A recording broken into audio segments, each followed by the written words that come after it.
Ladies and gentlemen, welcome to your 2024 Wrestling Awards, your 4Lifees, your Golden KJs. We're going to give out some hardware. Let's go.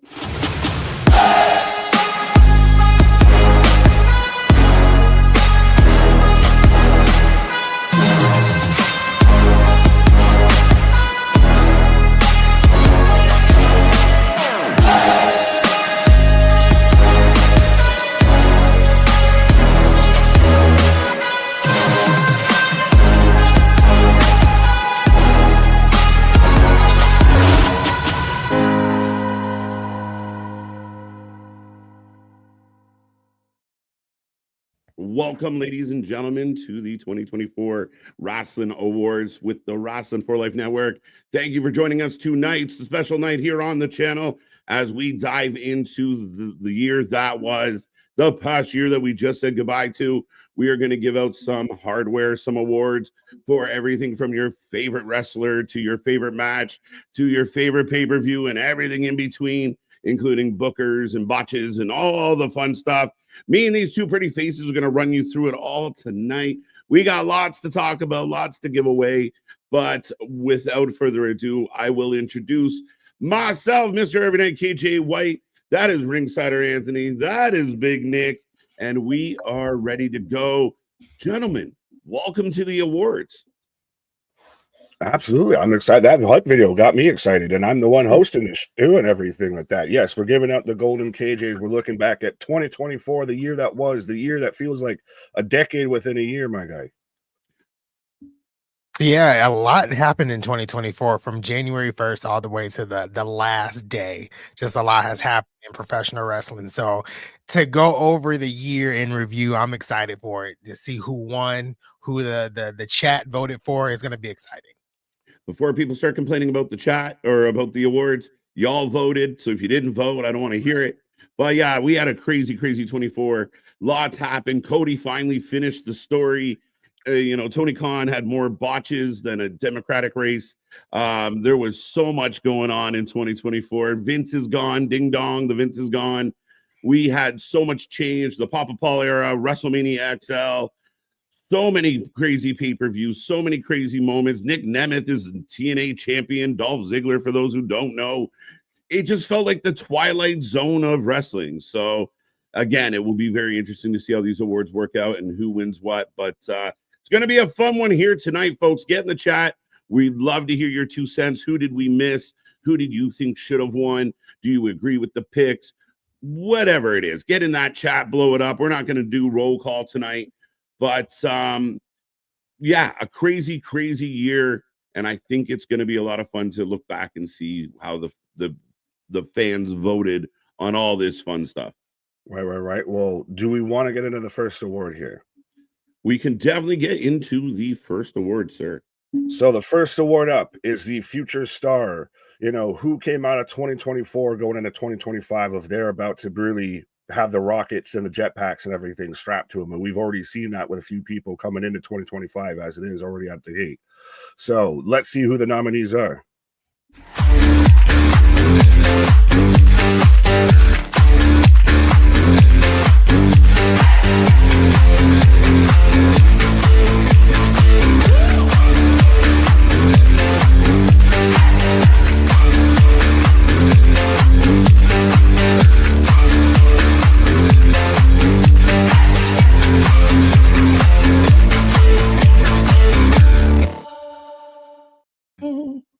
And the winner of the first Golden KJ of the award show is the one, the only, the current NXT heavyweight champion, Mr. Oba Femi.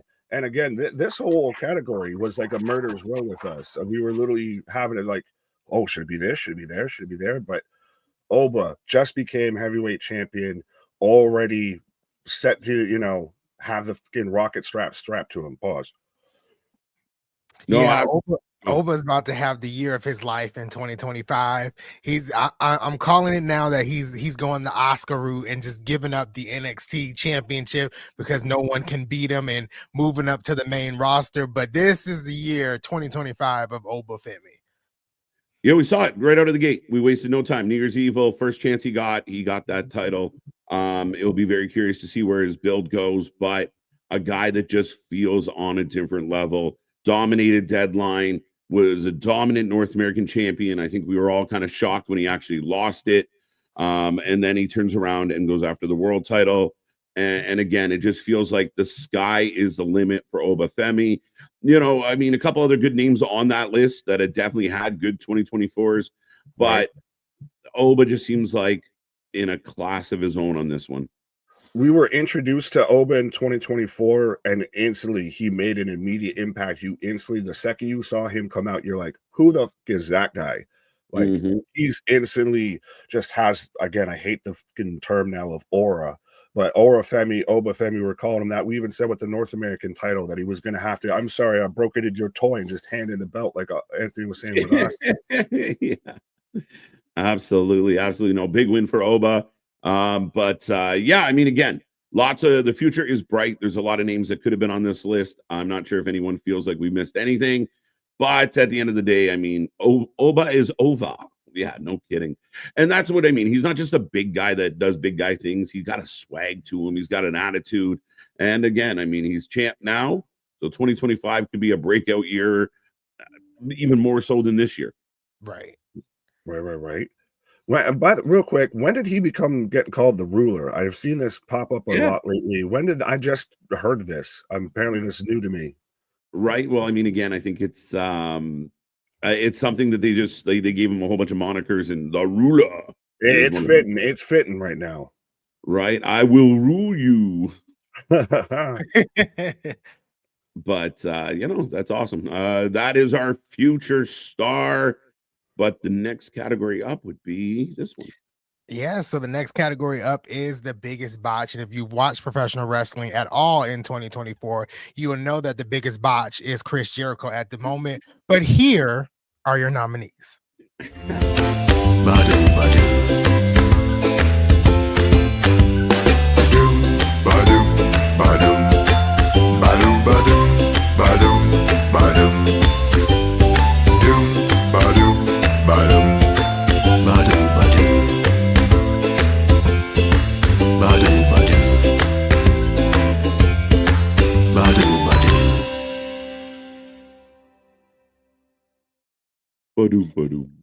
I like that. And the winner is the all-in security footage, which is not surprising because that did nothing for AEW. It actually helped, their competition in CM Punk explaining what actually happened that day. So the winner is all-in security footage. Well, every other botch in this was just wrestlers botching. This was a company botching. Right. This was just everybody. Because they're still trying to recover from this. Yeah, I mean, again, most of the botches, and even in previous award shows that we've done, kind of tends to be something that happened in the ring. Mistakes happen. We've had some glaring ones. I mean, the one that stands out for me was Damian Priest hanging himself upside down by the foot. That kind of was interesting, where we weren't really sure what to do with it, but we have ones like the Trick Williams where you're almost he didn't mean to put his head between the ropes like that. It looked very uncomfortable and very scary. However, like you said, Nick, this was like they made it a part of the TV show, so it becomes a botch because it backfired in such a big way. I know Tony Khan went on the record of like, I'm proud that we did that. Well, that's just moronic. The security footage was the worst decision. The way they produced it, the way they threw to it, to actually confirming that Punk was pretty accurate in his storytelling. So I think all three of us can easily agree that it was probably the biggest mistake of the year. When you have the sorry, go ahead, Anthony. Yeah, absolutely. I was just gonna say absolutely, like it was the biggest mistake of the year. And as I said earlier, it did nothing. It did nothing for anyone. And even Tony Schiavone, like on commentary, the only time I was like, Tony Schiavone is right. Like he put his head down and shook his head and had his hand over his face because it was no point of showing that. And this is a man who worked in WCW. Right. And this is a man who finds a reason to shake his pom-poms for everything. So yeah. Right.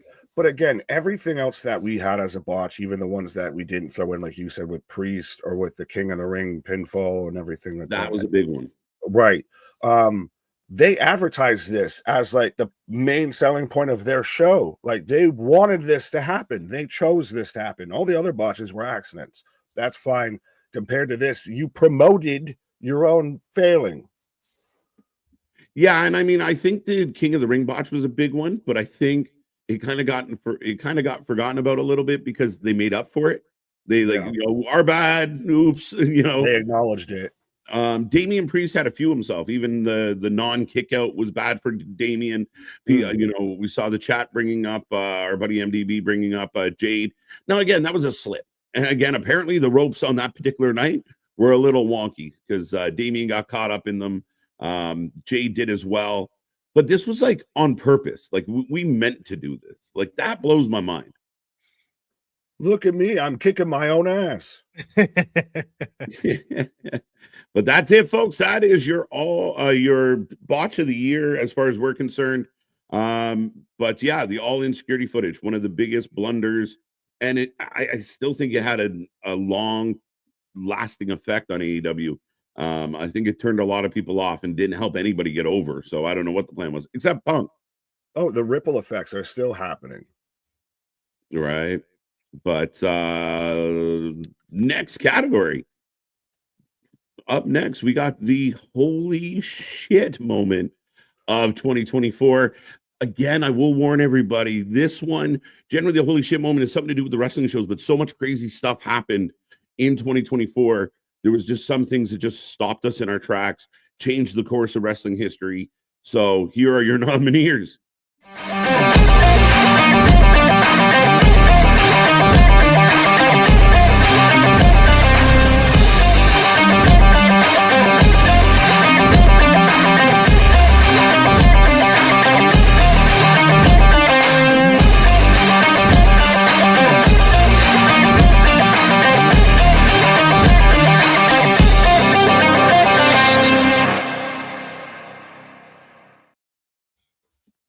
And the award goes to Vince is gone. And I don't think we can argue with this moment in wrestling history. Boston said it right there. Has to be Vince. Vince gone. I mean, again, we never thought there'd be a day that we'd be watching wrestling that didn't involve Vince McMahon. But that day came and it's passed. And the wrestling's still strong. That wrestling's still healthy. Probably healthier because of it. Yeah. But my God, it was overdue. And a lot of us rejoiced when it happened. Oh, yeah. This is very much to where we, thought Vince was going to pass away at gorilla position and everything. And then finally we got the news. And granted, the circumstances are still shit to everyone involved and everything. But still, ding dong, the Vince is gone. Which old Vince? The wicked Vince. Like you even said that before we were going live of 100%. The crowd cheered when Vince was removed from anything involving pro wrestling ever.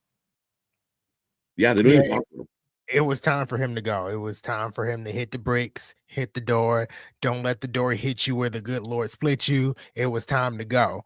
And I think everybody was happy about it. And we got that newfound feel when Triple H took over. It brought back a lot of people's love for wrestling. And it all took one man to leave, and that's Vince McMahon.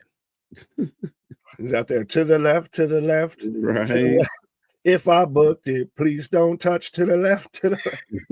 Everything you own in the box to the left. MDB popped me with this as well. Is Vinnie Mac winning awards on the way out? We will need all the help you can get, my guy. Right. I would say the flamethrower. I think the most remarkable thing about the flamethrower, there's two parts. One, Tony Khan showed up driving a van, which I think blew a lot of us away. Like, oh shit, he drives. Right. Two was the fact that he condoned one of his wrestlers setting someone on fire. And actually, three, the guy that got set on fire got the pin. Well, and then you can even compound that with the whole TK takes a bump and everything like that, to where he's out there at the NFL draft with a neck brace and is still now getting called out for being involved with the Jaguars, to where on it was, I think, First Take or somebody was calling him the kid and talking about how he doesn't know this and he doesn't know that. Right, right. But that is the award for the holy shit moment of the year. Again, I don't think anything even comes close as far as what it means to this company, means to this industry. Vince and TKO, the whole merger, Vince getting booted, nothing comes close to it. It's good. It's like AD and BC. You're gonna have pre-Vince and post-Vince. Yeah, Right. 100%. But on to the next award, and 2024 has very much been a huge year for crowd reactions for the live events and everything, especially a lot of them in WWE going international, and they had even the whole attitude meter or whatever it is, or the how loud the crowd was getting and talking about seismic activity. So let's get into who is the best 2024 crowd. The nominees are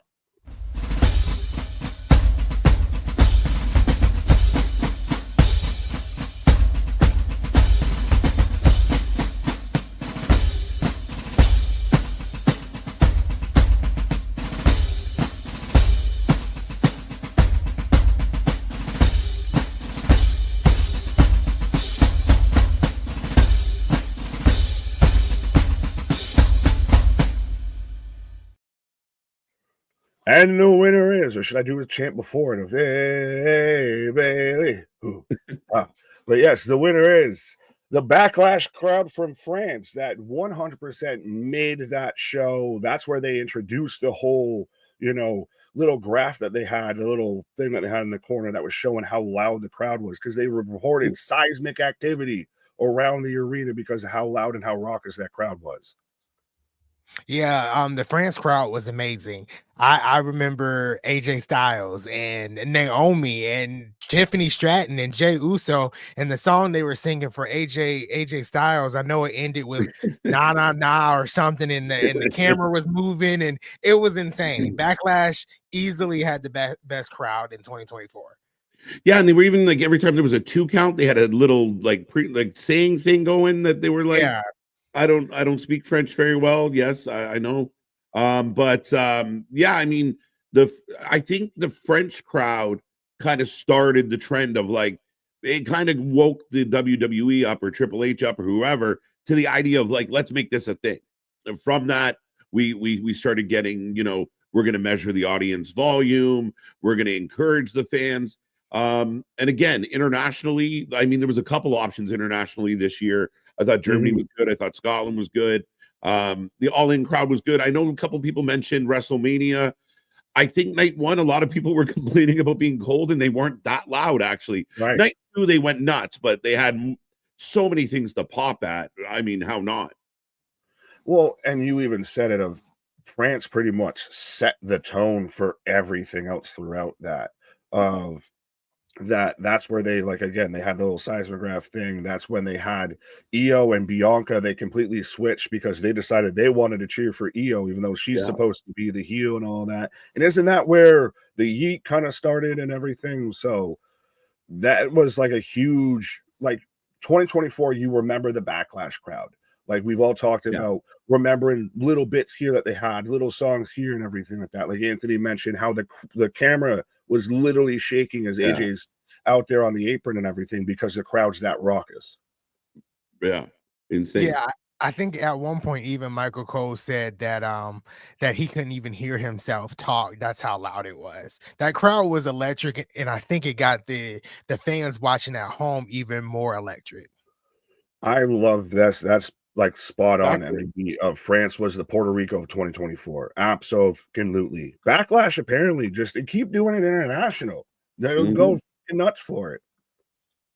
Yeah, I think it's great. And I love the sing-alongs. I think the American crowd doesn't do the sing-alongs as much unless they have a song to sing.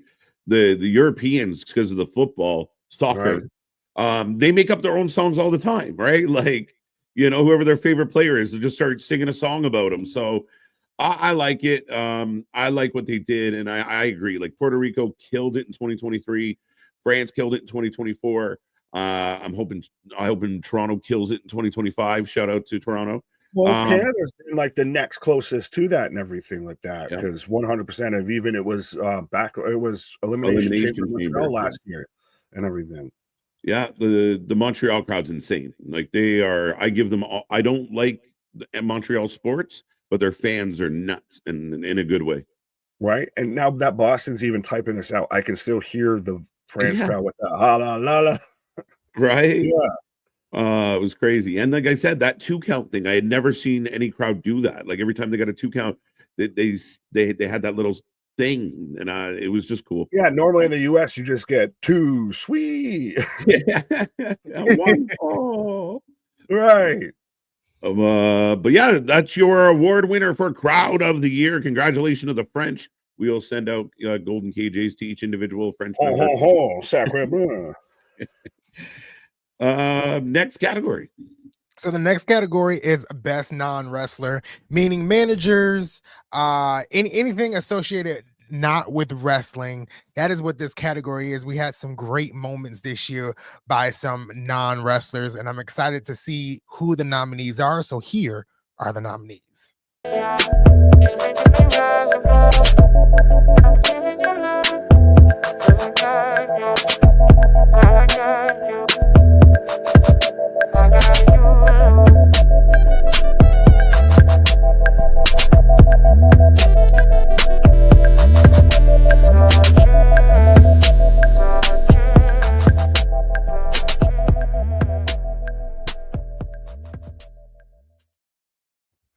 And the winner is "You Are Not My Tribal Chief," Paul Heyman. This is basically becoming the Paul Heyman Award, just for the record. I think this is 3 Right. award shows in a row. Do we need to make that a rule? Like if certain persons win the award so many times, it becomes their award? Maybe. Being that we're new at this, yeah, we might have to just, you know what, we can't nominate you anymore. It's just your award. Right. Or we'll just in their honor if it's always their award. Like you got the Hobie Baker, you got the Conn Smythe. Right.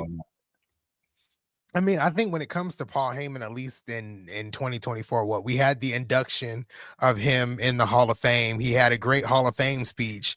And then his acting after, like his acting skills after the split of the original Bloodline was on point. It was perfect. I still remember the CM Punk segment and the Paul Heyman segment where Paul Heyman looked like he had tears in his eyes. This was one of the best years of Paul Heyman in WWE.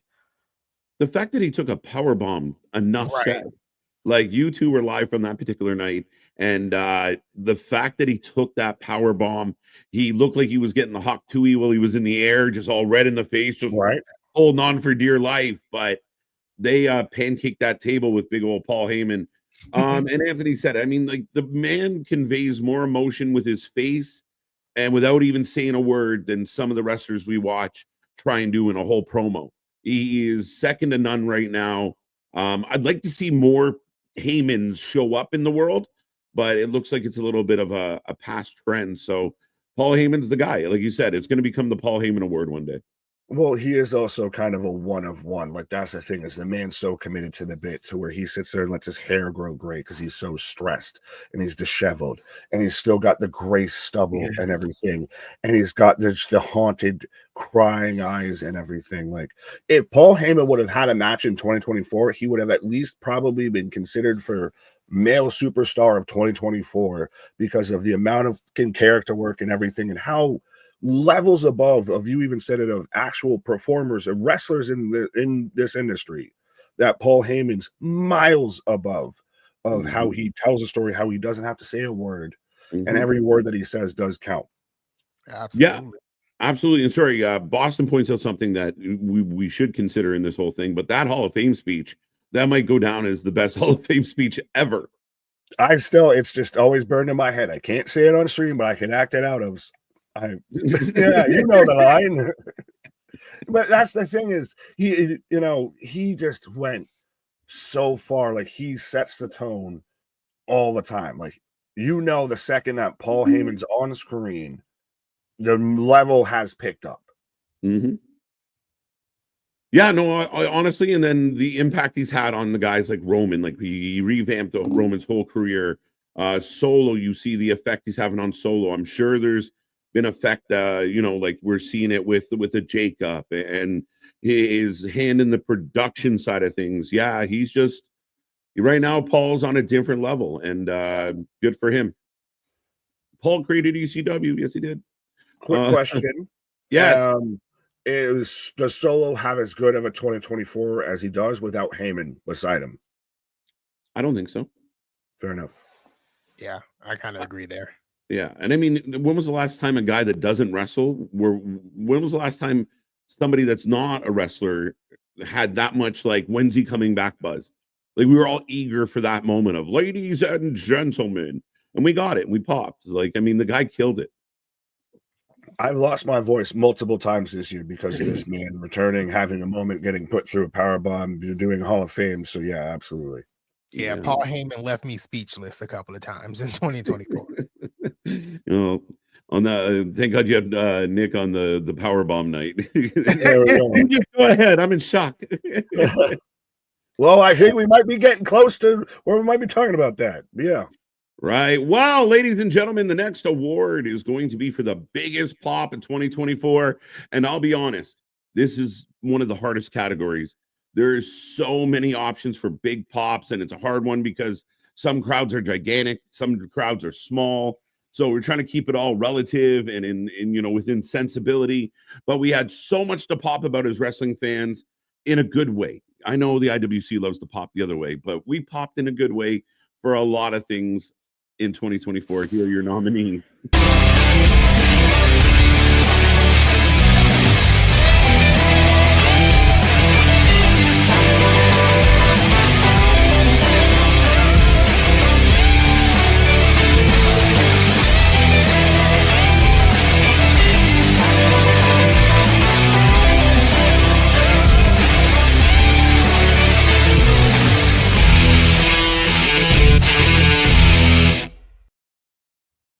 And the Golden KJ goes to Cody wins at Mania. I didn't agree with the winner on this one. What would you? Well, I feel like now after huge. the past discussion, what you would have said, but I mean, this had so many layers to it and everything. You had everything from Dwayne as the final boss after he's been just despicable to Cody and Mama Rhodes. You had Taker show up and choke slam Dwayne. You had this run out. You had that run out. This was 2 years at least in the making. Yeah, and you got Samantha Irvin crying, doing the announcing of Cody winning. So this was a pretty big moment. If I had to give like a second choice, I think for me, it would have to be You're Not My Tribal Chief, because I was here for it. And that crowd went crazy.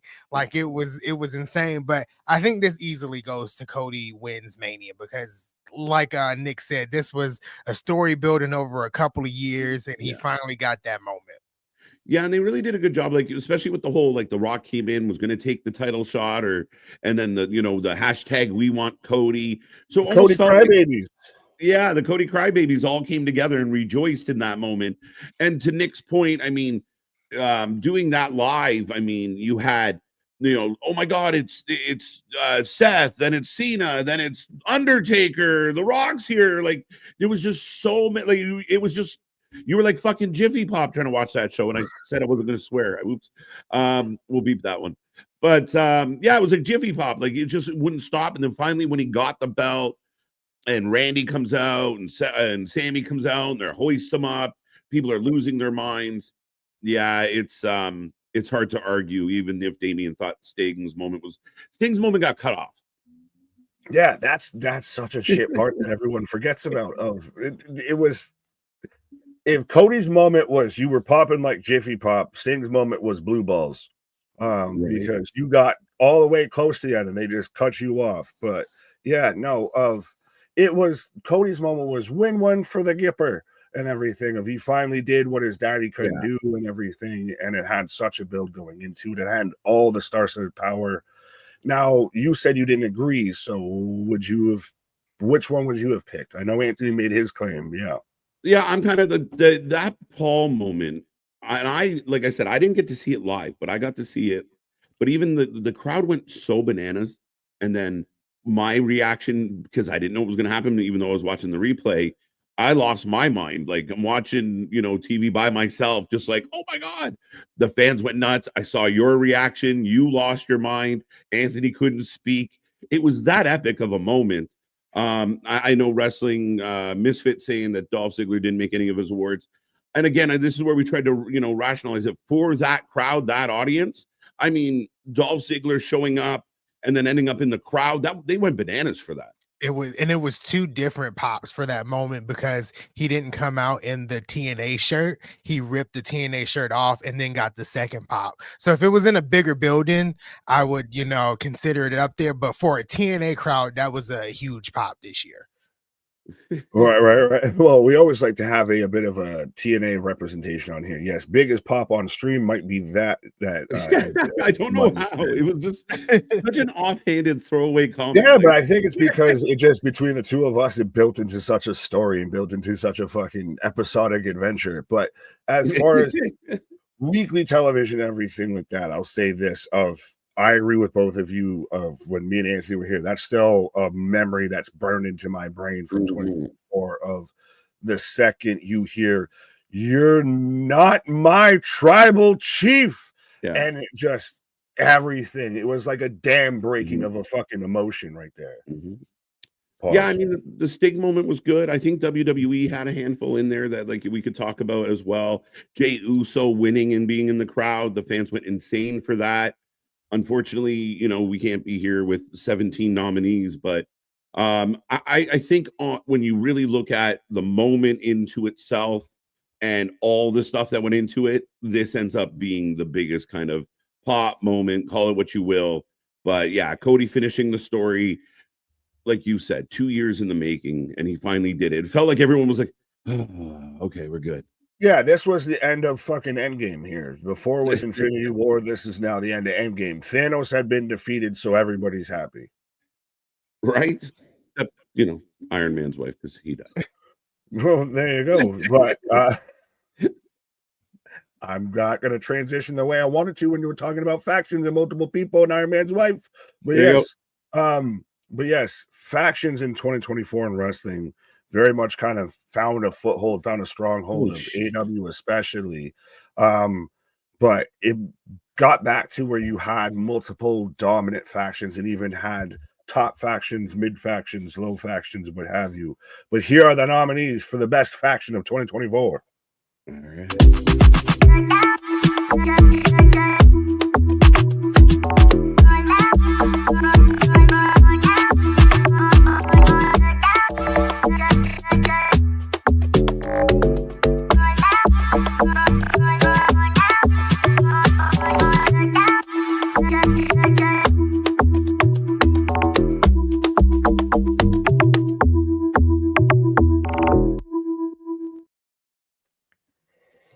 And the winner is AEW for having 57 factions. But yes, the winner is the Bloodline 2.0. And I mean, this kind of had to be them. I mean, you could have even still thrown in OG Bloodline a bit into this here, even just off the past couple months and into 2024.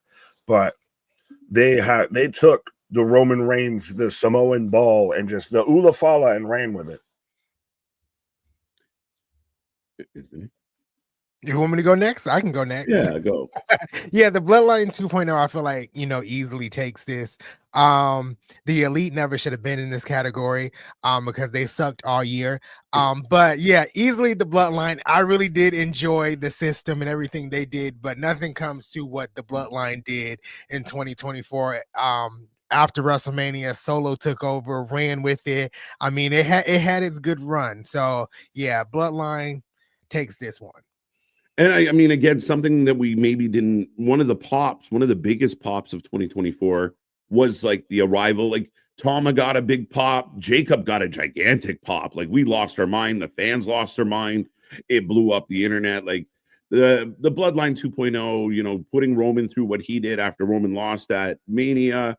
Again, we keep talking about the Heyman moment that was so intricate, messing with Cody. I think it got to the point where people are like, we're getting sick of them just beating everyone up and putting them through tables. We're like, man, like, what do you do? They, in a world full of factions now, they were very cohesive. They were strong. I love you, Solo. There was no doubting whether or not they were friends. And they were dominant for the most part, until they run into the tribal chief. But it had so, like you were even saying there, it had so many layers to it. Even, Tama Tonga shows up, Tonga Loa shows up, well, gets lost along the way. Jacob Fatu shows up, and then we're still into 2025, and we still don't know what's exactly still like. The Bloodline 2.0 is still top tier. What's next going to be for them? Are they still going to be involved with Dwayne? Like, they still haven't fallen off going into 2025. I feel like the rest of it, like Anthony said, the elite was a popcorn fart a little bit. Then the system, TNA, no disrespect. What? Do either of you have, and maybe the chat, but like an AEW faction that was successful and strong in 2024? I think the elite got in there because they were prominent. And, the fact that they put Tony in a neck brace and they set someone on fire and they had blood and guts. They weren't overly successful or meaningful, and they just fizzled. But I couldn't, like, who else in AEW that really ran with it?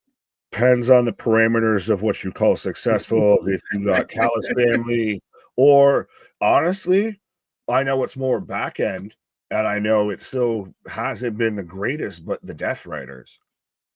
Yeah, I think there was like a month and a half. If you want to talk successful world champ, like they've at least made something feel a little serious, feel a little edge. Like it's felt like at least we could be going in a better direction. It still failed, but at least it gave us hope. The elite was the best faction. KJ didn't want to nominate the Learning Tree. Yeah, I did not. Yeah, no. No, I couldn't think of again, you're right with the Death Riders. I think what hurt them, I think they'll be nominated at the the half year of 2025, perhaps coming in late. But you got a point, right? They probably had more of an impact than the elite in a small amount of time. Yeah, the elite all but packed it up. You have the Young Bucks now IWGP tag champs. You have Kenny, who just came back, who's not, I guess, going directly into a feud with Okada, who kicked him out of the elite. Jack Perry, fuck off with all that. And we all just pretended and forgot that Tony took a bump. So we're all just acting like this story never happened. Yeah, I think the only thing that saves them is they did have tag titles for quite a while. Okada's the guy with the gold. Like, Okada never loses. He might not be everyone's favorite Okada, but yeah, the elite, that's pretty valid, Chris. I'll give you that. I would have said House of Black. The House of Black don't do enough. Well, so much so that they're, bye. Well, we can get into a whole discussion with that, but that's when you turn into tomorrow when we're here live for SmackDown. We can talk about the rumors put around the House of Black and everything. That's a discussion for another moment. All right. Well, we shall move on, ladies and gentlemen. So the next category is the Breakout Star of the Year. I think you can put a lot of names in this categories, but I think we narrowed it down to the best of the best that broke out in 2024. So here are your nominees.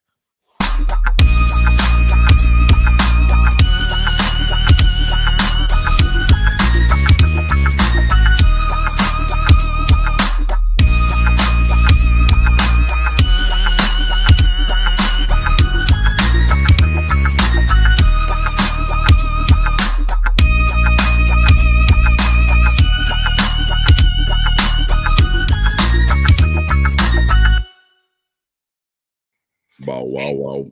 Sorry. And the winner is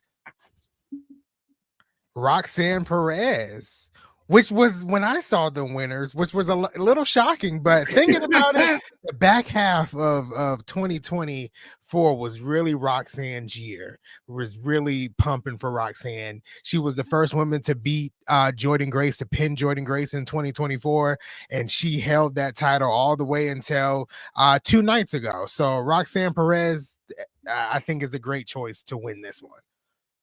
I was shocked. Again, this is where we say, don't be mad at us. Y'all voted on this and everything. Because, I get it with Roxanne a bit. I feel like she almost kind of still broke out a bit in 2023 as well. Like, she was already, like, pop blocking and dropping and all of that going into Stand and Deliver, WrestleMania weekend, and everything like that. That's early in 2024. To me, it's like Joe Hendry, to me, is the guy that I think of when it comes to 2024. Of this man pretty much created the bridge between TNA and NXT a little bit, I feel. And 100%, this man charted in the billboards with Say His Name and He Appears. The man was a meme of the year. So, yeah, y'all picked this. I think it should have been Joe Hendry. I would have voted for Joe as well, just because of what he had, like, because he expanded outside of the wrestling bubble. Especially, it's so hard to do that if you're in TNA or a smaller promotion. So the fact that his reach extended beyond the realm of wrestling, I thought was amazing for him. I understand why people voted for Roxanne Perez, as far as she ran that show almost all year. And a lot of people didn't expect her to be the heel that she became. Like, we went like late in 2023 through 2023, she was dealing with like the injury and they did that whole angle, but then she developed this bad attitude and she murdered through 2024. So I'm not mad about Roxanne winning. I probably would have voted for Joe. I might have actually voted for Jay ahead of both, or both of them ahead of Roxanne. I thought Jay killed it. The thing with Jay is, I mean, breaking out, it almost like he had already broken out. He just further broke out this year. So it's a tough one. I'd say, to me, that pecking order to go Joe Hendry, Jay, Roxanne, but I can see why people would pick Roxanne. Everything again, this is a bit of a murderer's row category, and like you were saying, Roxanne was NXT. NXT really focused on the women's division, and she was women's champion for all of 2024. So yeah, she really ran pretty much all of NXT, and that was her universe. Some people said they wouldn't have nominated her. So, right. Honestly, I don't even know if I personally would have given it to Joe Hendry. If anybody in this that was not nominated, I would have given it to Jordynne Grace, because she did show up at the Royal Rumble. She was the one to actually bridge the TNA and NXT gap with the Royal Rumble. Then she made the surprise appearance, to challenge Roxanne. And she showed up on the next week of NXT and beat whoever that was, Brinley Reese, I think it was. Then she was at the the pay-per-view that was in Las Vegas, and then she had the open challenges with a lot of the NXT stars coming in and out. I don't know. I think I would have given it to Jordynne Grace over Joe Hendry. If Joe Hendry would have won the TNA World Championship at Bound for Glory, I think I would have snagged Joe Hendry at that point. Fair enough. Yeah, that's valid, man. Yeah, absolutely, 100%. Trust me. Like, mea culpa. I forgot about her showing up in the Rumble and everything. But even again, this category, like the Future Stars category that we kicked it off with and everything, is a murderer's row here. Of even C Money brings up Gabe Kidd broke the out from middling war dog to a legit main eventer out of Bullet Club and everything. I know I threw in our group chat about like Mance Warner with GCW, like even beyond just the big two, the big three, you had a lot of breakout years in wrestling. So this is, again, viewer discretion may be applied. Yeah, and I mean, again, I think there's a varying degrees of, I mean, the breakout's a tough one sometimes because, like you said, Jay has been around for a decade plus. He's had multiple world titles. So did he really break it? I know a couple of people, Chris mentioned Oba, but we kind of had Oba as like a future star. He did have a breakout year, but I think now he's breaking out. So 2025, Oba's breaking all the way out.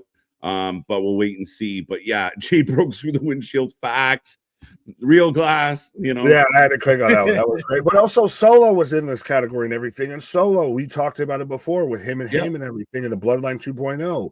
Like, he had a huge year. Like, Solo now feels at least upper mid card to lower main eventer and everything right now. And that's huge in 1 year. Yeah, the beginning of 2024, it's like a lot of people gave Solo shit about his promo skills.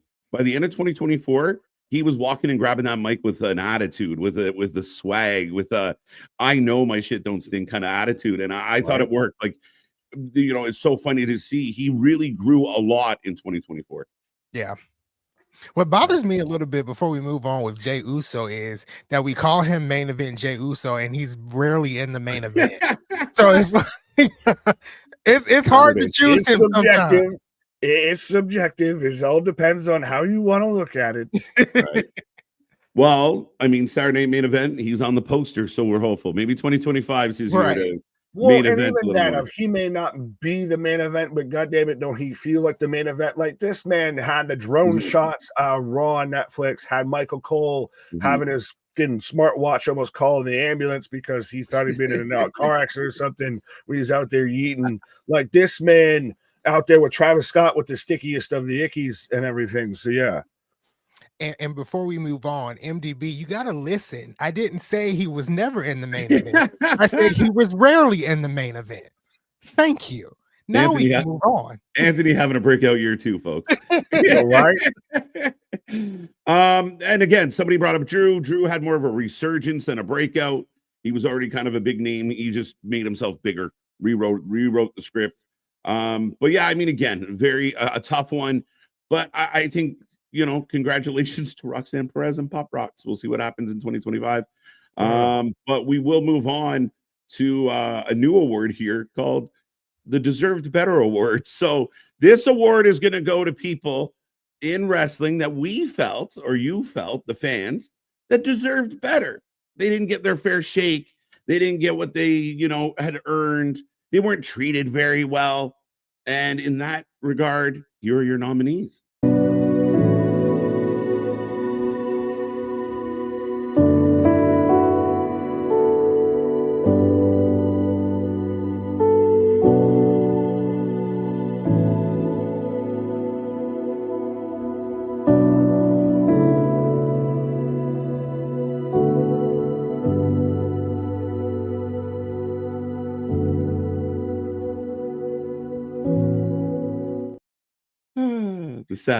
The sad music got to me, folks. I'm a little emotional over here. that felt like an in memoriam versus a deserved better.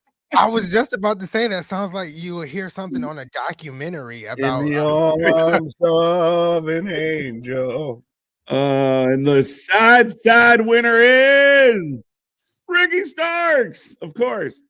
Yeah, I'm sure people are gonna throw out some names other than Ricky or whatever, but yeah, it's got it. Like Ricky is a guy that got sat on the bench. I mean, this is a guy that, you know, before the whole, you know, Punk issue, he was being billed as a top guy on Collision. I know that's, you know, going way back, but then into 2024, he's been MIA. I feel like he's a highly talented guy, and we just lost him. We lost him, and now he's in interviews, just, you know, dying for some time. So I hope 2025 is better to Ricky Starks than it was.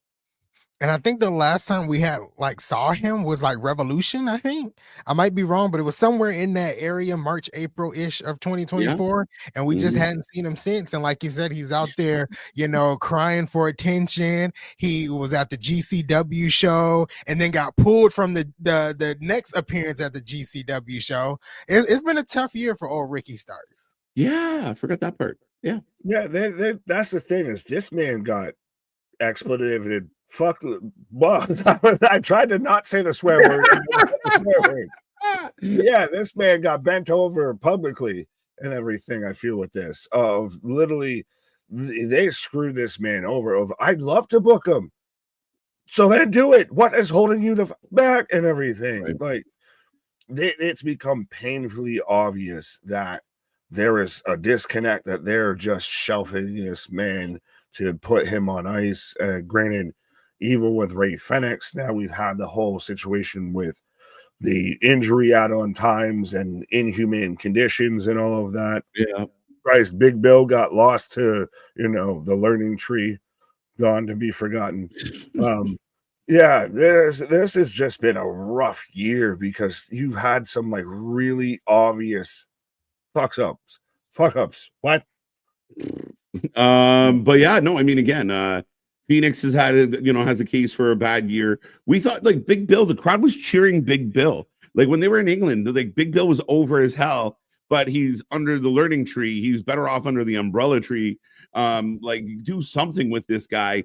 It's unfortunate. I mean, Keith, kind of right there with him, but doesn't quite have the same name. A couple of people said, why was Dijak on the list? I mean, you want to? Did anyone want to? I forgot about Dijak until I in my whole little diatribe of everybody that got forgotten and everything. But yeah. We had the Dijakinita out here. You took my Dijakinita. Yeah, this man was out there. He had one of the best. It was what him.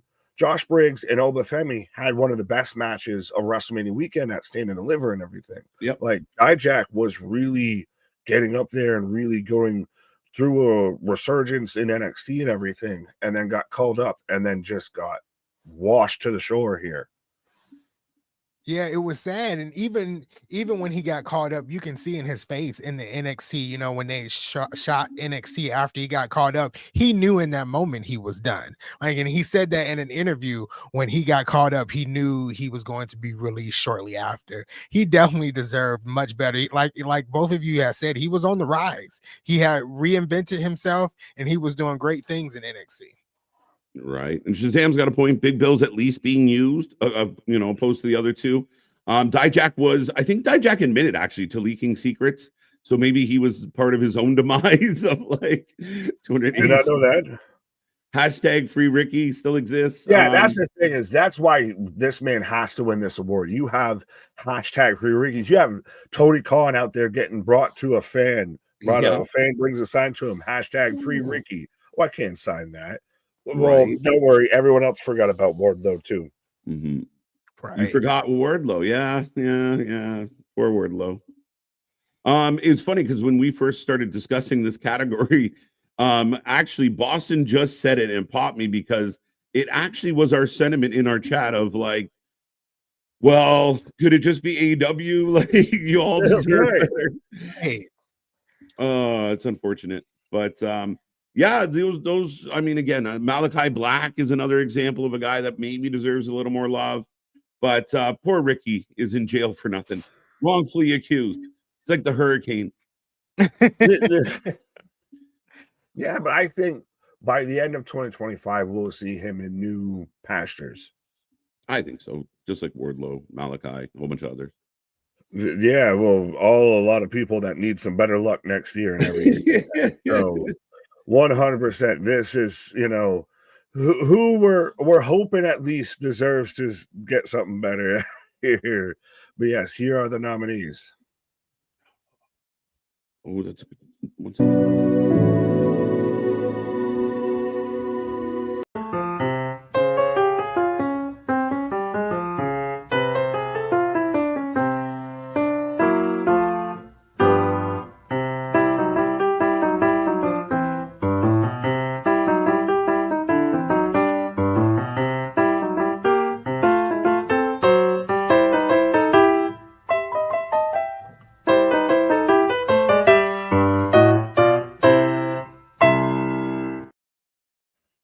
Yes, folks. But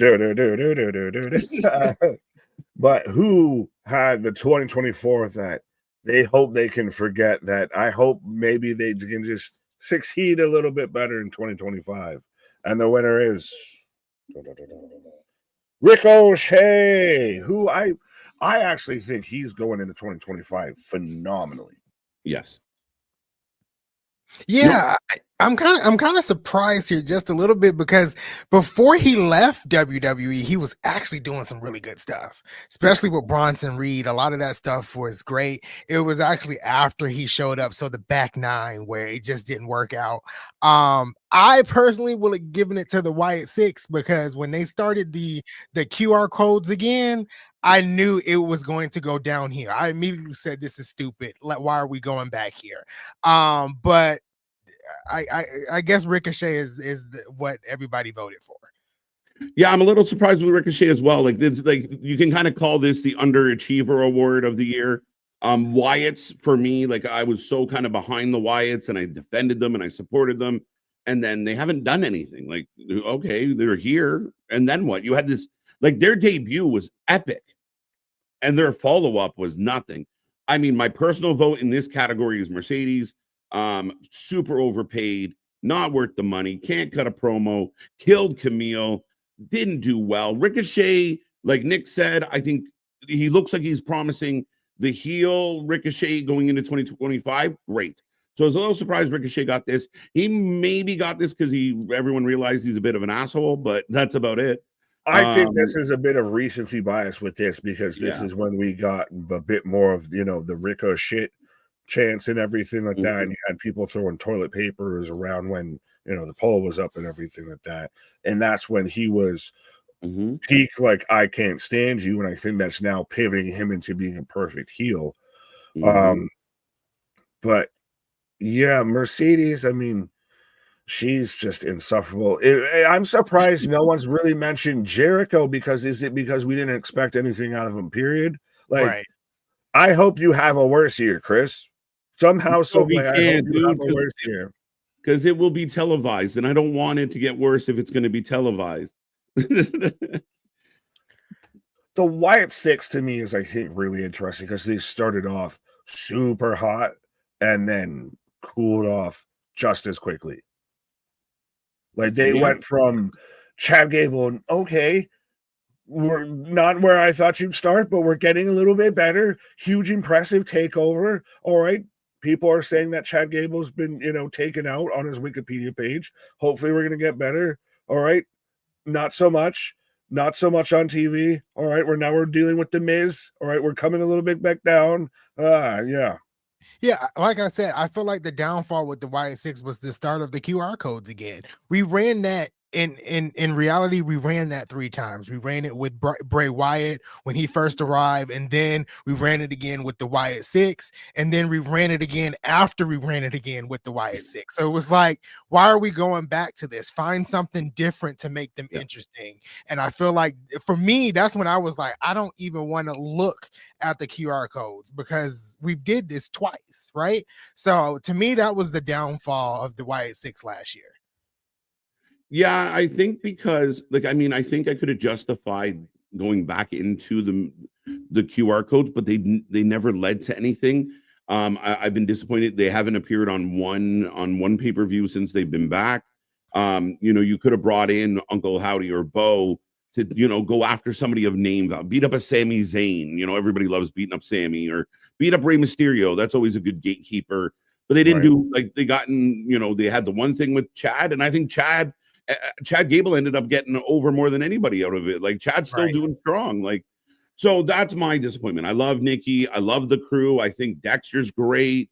They're not doing anything. And this little thing with, it's very hot and cold. Some weeks they're on, then we go 2 weeks without them. Underachieved for me. And I get why people voted for Ricochet. I just feel like the beginning of his year was pretty solid. It's his AEW career that's been a little lackluster. So that's, you know, like Nick said, recency bias, perhaps. But I do think he's set up to take off. Sorry, Anthony. Yeah. I was just going to say, I remember even when Ricochet like was rumored to leave, I think at one point the 3 of us were like, we don't even want him to leave because he's doing so good right now. And then he wind up leaving, and then it just tanked, really. Ricochet was in that consideration for now where we would have had him versus like Shinsuke Nakamura and everything like that and everything to where you would have had him out there in LA Knight. You would have had him a Braun Breaker and everything. Like, I think he would have slotted really well into the mid card, but I won't lie. I don't dislike heel Ricochet of just insufferable asshole. But he's more effective at typing as a heel, as a bad guy. Now, this whole thing with scissors, just jab. Minus maybe the scissors, we could have come up with a better plan. But I do think 2025 could be better for Ricochet. Sorry, it's all good, but it's to Mr. Anthony. So the next category is the best heel, and we had some great heels in 2024. We had some great heel moments in 2024, but here are your nominees.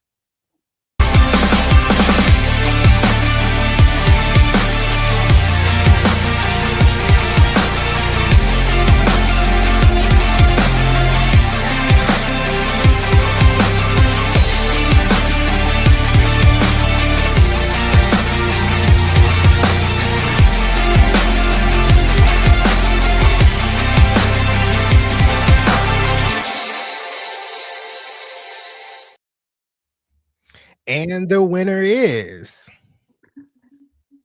Drew McIntyre.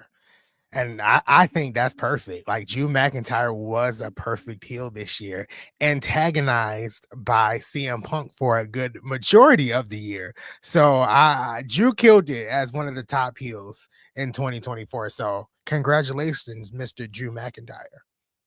Yeah, I think she was the slam dunk on this one. And we can argue about a couple other people that could have been nominated, like a Solo, like a Bloodline contingent. There's a few heel options, but Drew McIntyre by far, the minute he, I prayed for this, and then it was all rolling from there. He was outstanding in 2024. Oh, 100% of even Christ. That was one of our biggest whole things between all three of us and everything that was, the Drew McIntyre, even the Punk storyline, the Damian Priest storyline, all of that, of every time this man touched the microphone, every time this man was in the ring, it mattered. Of even the cash in, he's sitting there taking time to, put it out there, bored at work, all that from, you even forget that he still had moments of like burger after burger after burger that all still happened within 2024. Oh, yeah. Like, this man just set wrestling ablaze in 2024. Of Drew McIntyre became undeniable. I will say that in 2024 of very much of he made himself, you can't deny that he's a top echelon guy in wrestling now.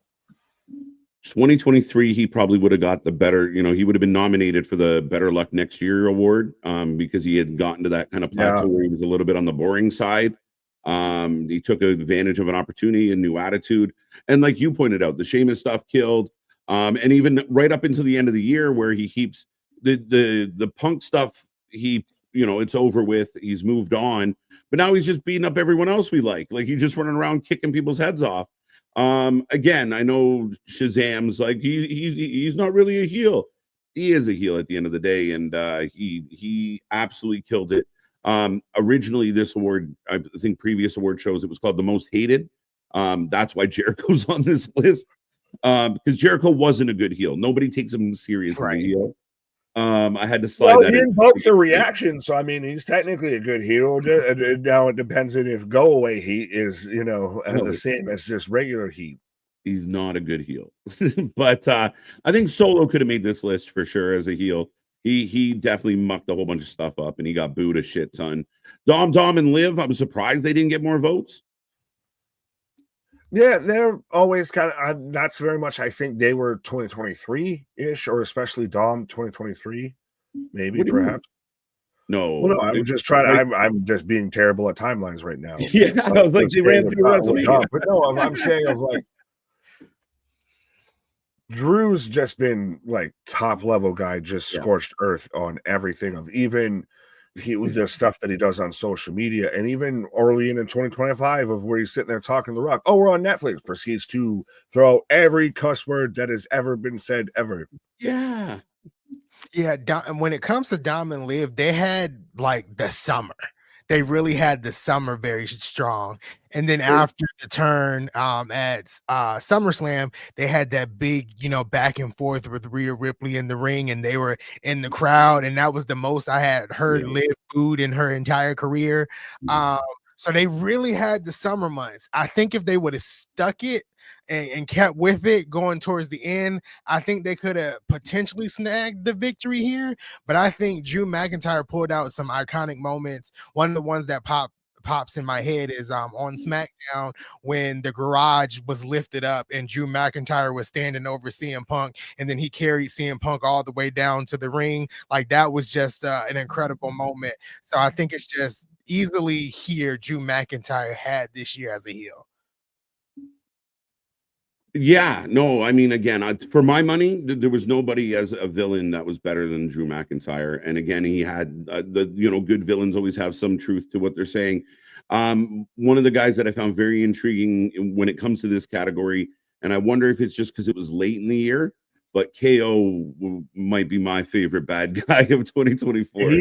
2025, I think, will be a better case for that and everything. Yeah, he's got that Drew effect a little bit of like started on the back end here and then just wrote it in there, because you even said it of that's probably two of the most memorable things from 2024 wrestling. Is I prayed for times like this. Mm-hmm. Probably the next, whether you liked it or not, was the break. So yeah, that's 100%. Drew's been in the most, like some of the most iconic stuff in wrestling in 2024. Jericho was such a villain. He terrorized KJ every single week. Yeah. He did. He tormented me. I fucking, yeah, fair enough. I mean, it is true. If the shoe fits, you might as well wear it. Absolutely, absolutely. So we'll see. We'll see. I mean, I think the problem with AEW is we're not quite sure who's bad or good, or so if they can clean that up a little. But yeah, overall, I mean, we had some good options on this one. But on to the next. Oh, it's me. Yeah, I was gonna say the man who wrote the format. Ladies and gentlemen, apparently it's my turn. So what we're gonna dive into now is your nominees for the best rivalry of 2024. The wrestlers that really got into it, the stories that carried and that were strong. And here are your nominees.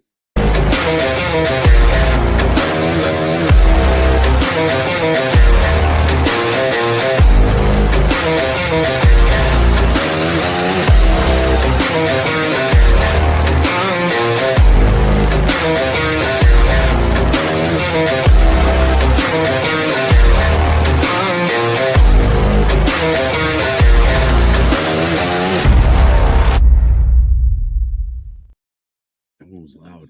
All right, folks, your top rivalry of 2024 and back-to-back awards for Drew McIntyre, this time featuring CM Punk as undeniably, for my money, Drew, CM Punk, the best story, the best rivalry. KJ versus Wednesday nights. I like that one. Right. CM Punk versus Drew, though, they killed it. 3 matches. This was the slam dunk. Everything else was really cool and really great, but this was runaway year with them. That was the feud. That was the story. Right. Yeah, absolutely. Drew McIntyre and CM Punk, their feud ruled 2024. I don't even think you can say much to it. It literally was the standout feud in 2024, and I was there for the ending at Bad Blood. And that Hell in a Cell match was one of the best that I've ever seen. So easily Drew McIntyre and CM Punk. For sure. I mean, like right there, Drew getting 16 staples and breaking his back on the steps. He got hit with a toolbox. Like I said, strap match, Hell in a Cell. And the thing that was cool about them is, like, I know Liv and Rhea were nominated, but by the time we just got the payoff for that, and by the time we got the payoff, we were like, please give us the payoff. It had fizzled out. People were still chomping at, like, we were excited for that third match. It hadn't burned out. They did it like the perfect time. They kept the story relevant when they weren't wrestling. They didn't beat each other up every single week. They picked their moments, and like Anthony said, that moment when they opened the gate and they're Drew standing over Punk, still one of the more iconic visuals of the year. Oh yeah, that was 100%, I think, the biggest attribute to this, of that, how much they weren't wrestling and everything. Of Punk was injured, and then this happened and that happened and everything. Of this was sold so much on just promos back and forth and just vitriol hate and everything, to where Punk costs Drew on a cash in with Damian after he just won the belt and everything, and that pivots into everything and how much they carried that through. And then every match delivered, and every match, like, you saw this gradual progression of what happened in each match, of why it made sense, and you saw this story gradually grow. Yeah. And they, and we know there's some genuine, not great feelings between the two, professional enough to pull it off. Swerve versus Hangman Adam Page was AEW's best story, I would say. I would argue. And I think it was good. I think the payoff was a little meh, and where, it kind of just happened. Like, by the end of it, it didn't have that big epic feel by the end of it, other than I think we remember it the most for the house burning down. Right. And I don't know if it made the nomination. I know I mentioned it in our like chat conversation, but Mariah May and Tony Storm, Yeah. that was a really that was really a solid feud, and it was nice. And the match they had at All In was great. But Mariah May after that has sucked as champion, but that's another story for another day. But that was a good AEW feud too. Very much so. Definitely worth the nomination. Drew versus Punk has been the only story I think that was nominated or rivalry that survived 2024. Kind of still has parts in 2025 and hasn't just gone by the wayside or just we're wanting it to be over with, like with the Liv and Rhea. Like we want that to be done with. Drew hit the sweet spot with this. Drew and Punk hit the sweet spot, but we still have the little connects of so and so team with Punk, so I don't like you, and da da da da. It still has again carryover. Yeah, the feud is over, but the hatred, the animosity lives on. You could say that with half a dozen wrestlers with us. If you with Jericho, like FPD, me with Spooky Chew should have made the list. Anthony, you got anyone you got a rivalry with? MDB. Yeah, MDB apparently. But yeah, I mean, it's a crazy year. I'd like to see some real strong stories. And again, maybe it's funny because some of the stuff was broken up because technically the way it all worked out full circle, the Bloodline versus the Bloodline 2.0 probably could have been in there. But again, you had kind of the empty spots where nothing really happened. So, but yeah, it was still an epic story. So I think there's a lot to go in 2025 with. That's the one that carried over all of 2024, I would say.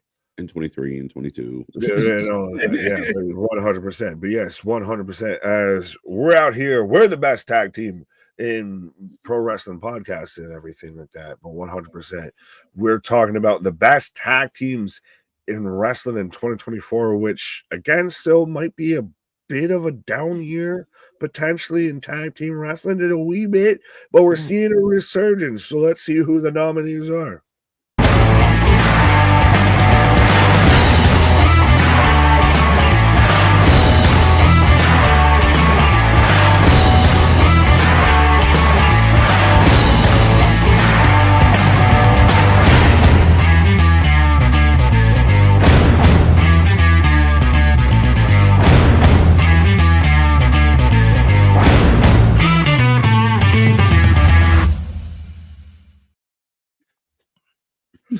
And so the winner is Fraxium. Of course, it's got to be not Man and Robin. I think that they've actually been the most solid tag team throughout wrestling in 2024. They've always been either champions or at the top of the division and everything like that.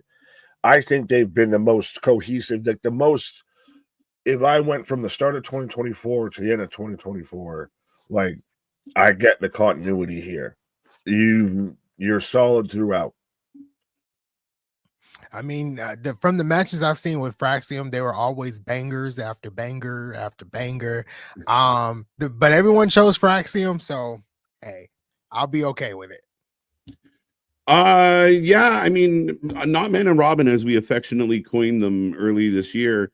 We kept going like, okay, they're gonna lose, they're gonna break up, they're gonna lose, they're gonna break up, and they just kept winning.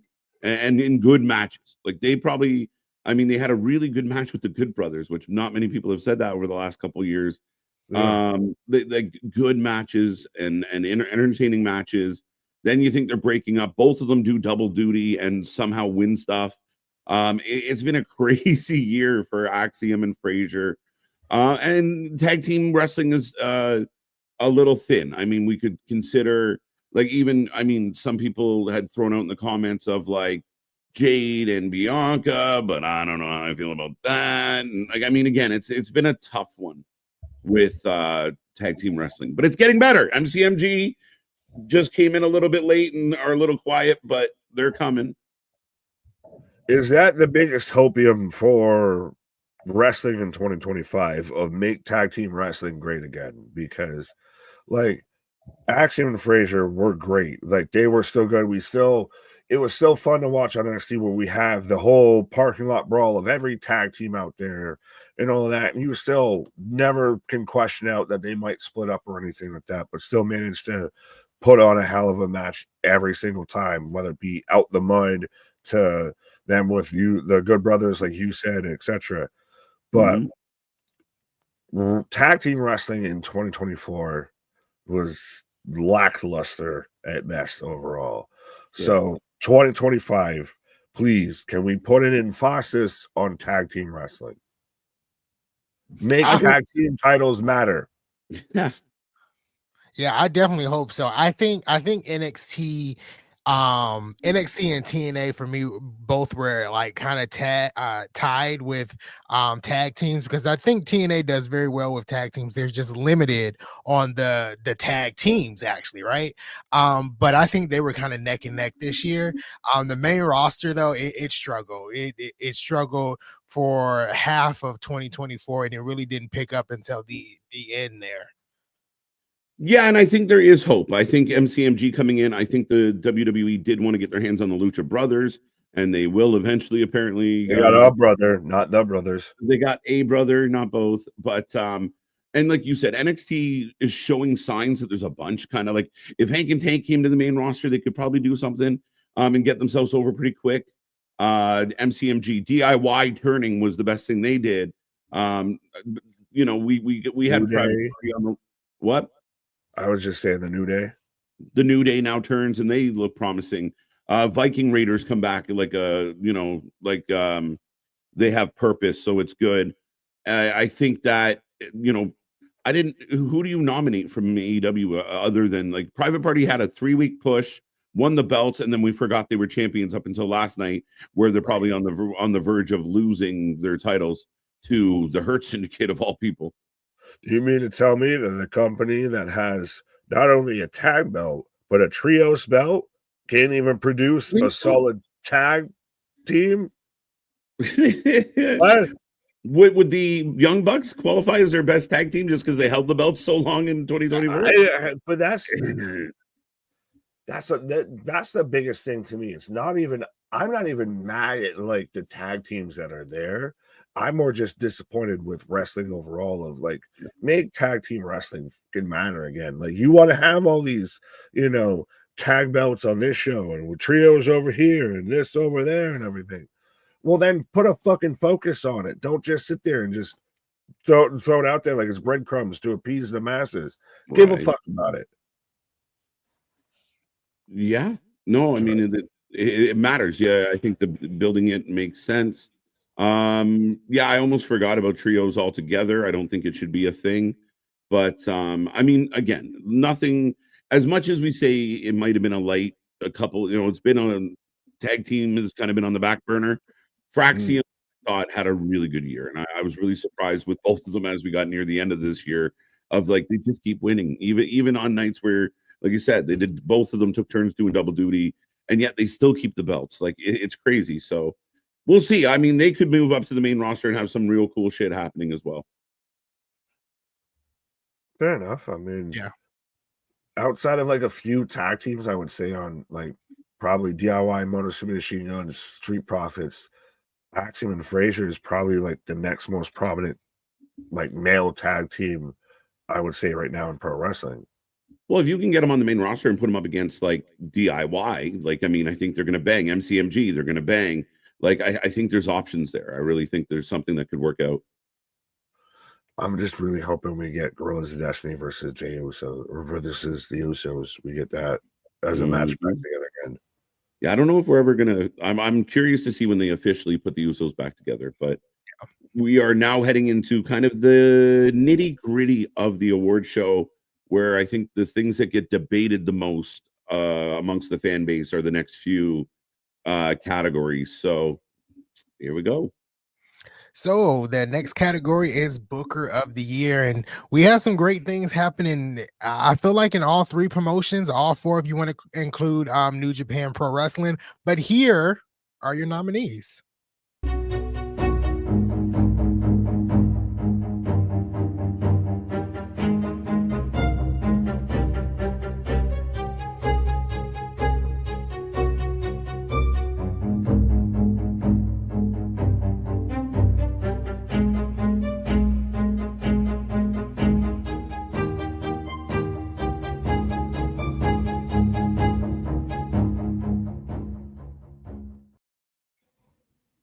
And the winner is Ho. H, which I don't feel like is debatable. No. Are you ready? Yeah, like 6 people out there just like lost their mind, like fuck this channel. But like, Hear us I out. don't. Hear us out. Hear us out. Don't worry. Don't come away. Hear us out. Hear us out. Yeah, I don't think this one's debatable. Yeah. This is the dawning of the age of Aquarius, the age of the hunters, the Papa Paul era, and everything like that. Like this, 100% to me. And again, you can make a case if everybody else did something really cool this year, but no one has had such a historic passing of the torch kind of moment and everything, a watershed moment for a company, then now Triple H is here, and already you're seeing the effects immediately. Yeah, like we talked about tag teams and wrestlers that we haven't seen before, putting prestige on the mid card, all the other stuff that's come into play because of Triple H, and just the booking. I know, and again, some people are like, well, you know, he makes mistakes. We know he makes mistakes. He's not perfect. TNA, their booking team, have done phenomenal trying to juggle moving parts because their company's been a bit in flux through the back half of 2024. But still managed to give us real fun stuff, real good pay-per-views, relatively decent programming.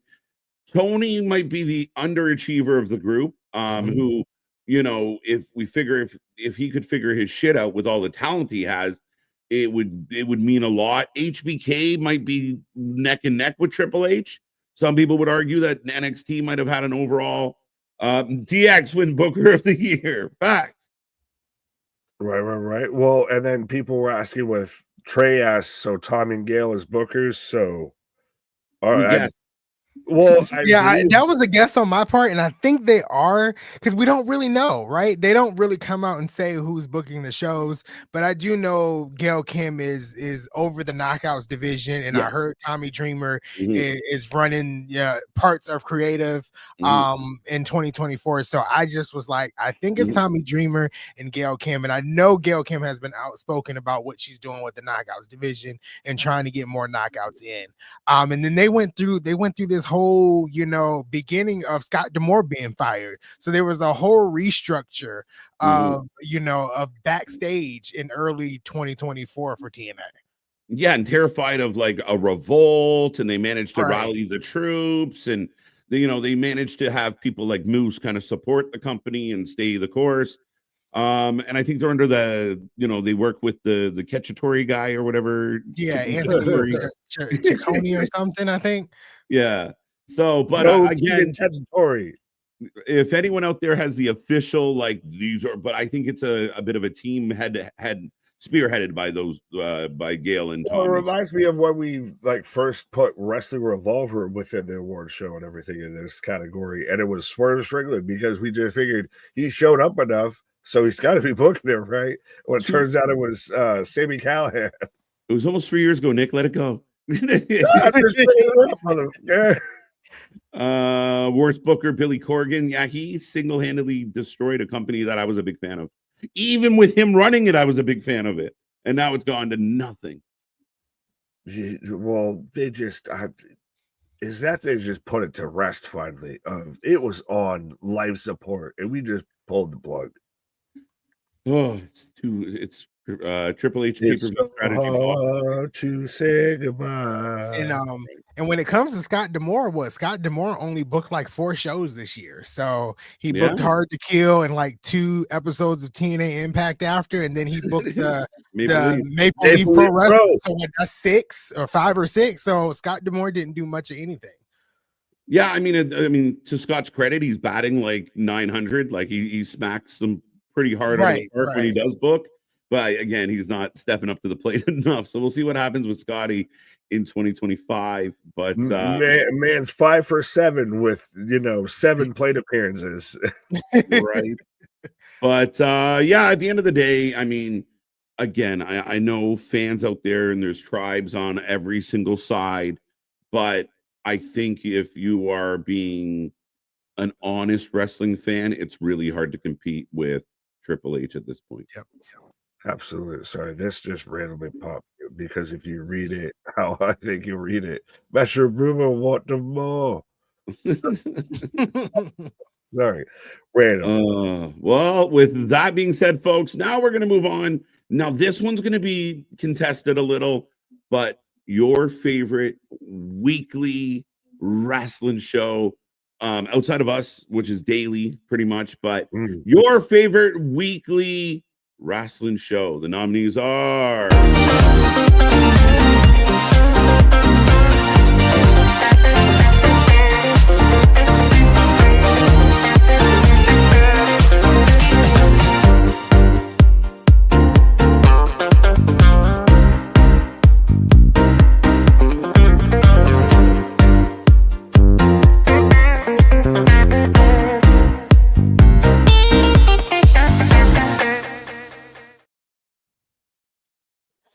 Oh, sorry. And the winner is WWE Raw. Ding, ding, ding.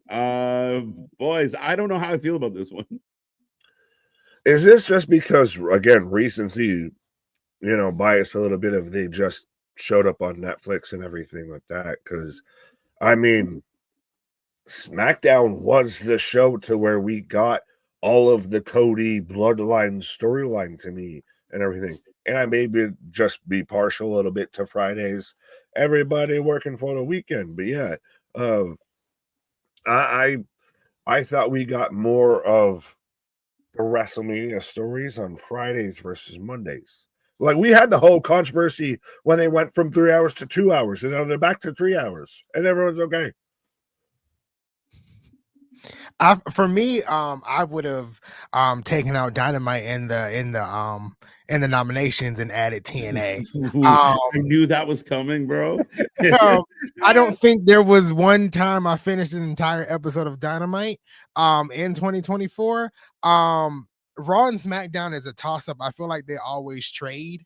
Like one part of the year SmackDown is good, the other part of the year is Raw is good. I don't think Raw and SmackDown always have a consistent full year of being good. That's just me in my opinion. NXT, I'm not gonna speak on NXT that much because I'm in and out with NXT. Some episodes of NXT feel really polished and feel really good, and then there's other episodes of NXT that feel like they're kind of kiddish and not fun to watch at all. So I feel like Raw is a generous choice here. I feel like Raw is a generous winner here. Yeah, I mean, I was kind of like, I think my vote would have went to SmackDown, but it's a toss up. I mean, we did get a lot of Punk and Drew stuff, and we had big moments on Raw. I like 2-hour shows, so I was a big fan. They get points for going down to 2 hours. And again, part of me, I think, was hoping that I was really hoping the TNA fans would like blow up the comment section, and then I'd have no choice but to like put them in here. But again, and Dynamite didn't get a lot of votes, but yeah, Dynamite could be better. I'm here every Wednesday wondering why at times, but yeah, I mean, NXT for the longest time, Nick, you felt like was the consistent one of the group, but yeah, Raw, I mean, neck and neck. I mean, it's like 1A, 1B maybe between these two. But NXT isn't a bad shout. I think they very much have kind of introduced themselves into that 1C category a little bit of, we may not always, hit the mark, but for most of our 2 hours, we're pretty solid. Like, yeah, it's had its lows. I will admit that it has had its moments to where it's, Sideshow Bob stepping on a rake and everything. But at the same time, it's also had its moments to where it's arguably been the best show of the week. Yeah. I mean, like Anthony said, there's some weeks where we're like, this is amazing. And I mean, kudos to what they do with the women's division and how much they've highlighted women's wrestling. But then some weeks you tune in and you're just like, this is an episode of 90210. What is happening? Why are all these dialogues happening in the locker room? Like, what is going on? I'll be there.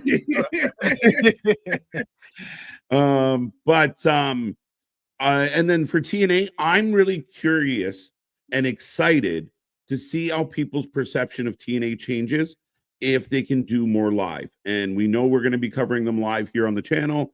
I wonder how that impacts things.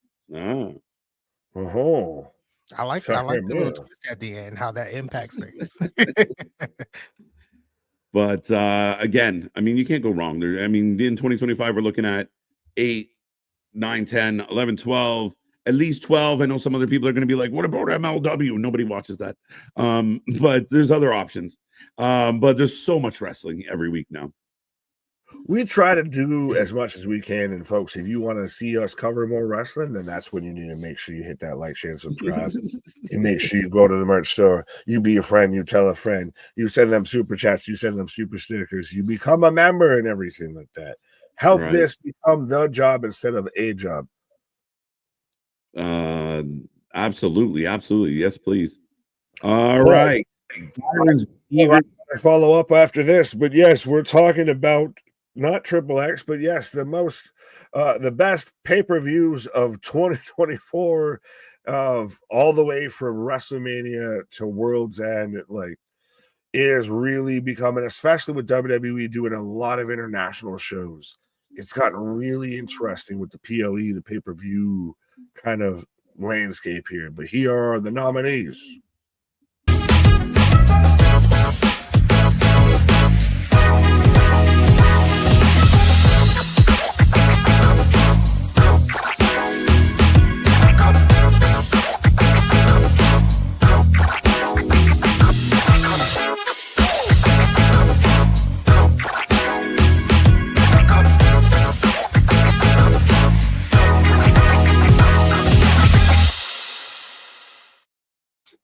And the winner is, of course, it's got to be WrestleMania, the granddaddy of them all, of arguably one of the better, especially of recent memory, and I think publicly perceived WrestleManias and everything, with WrestleMania 40 there in Philadelphia, night 1, night 2. I know, KG, you mentioned before, of night 1, the audience might have been, snowmen versus actual crowd, but you had such a momentum going into it. It felt so big. You had Dwayne involved on not 1 but 2 nights.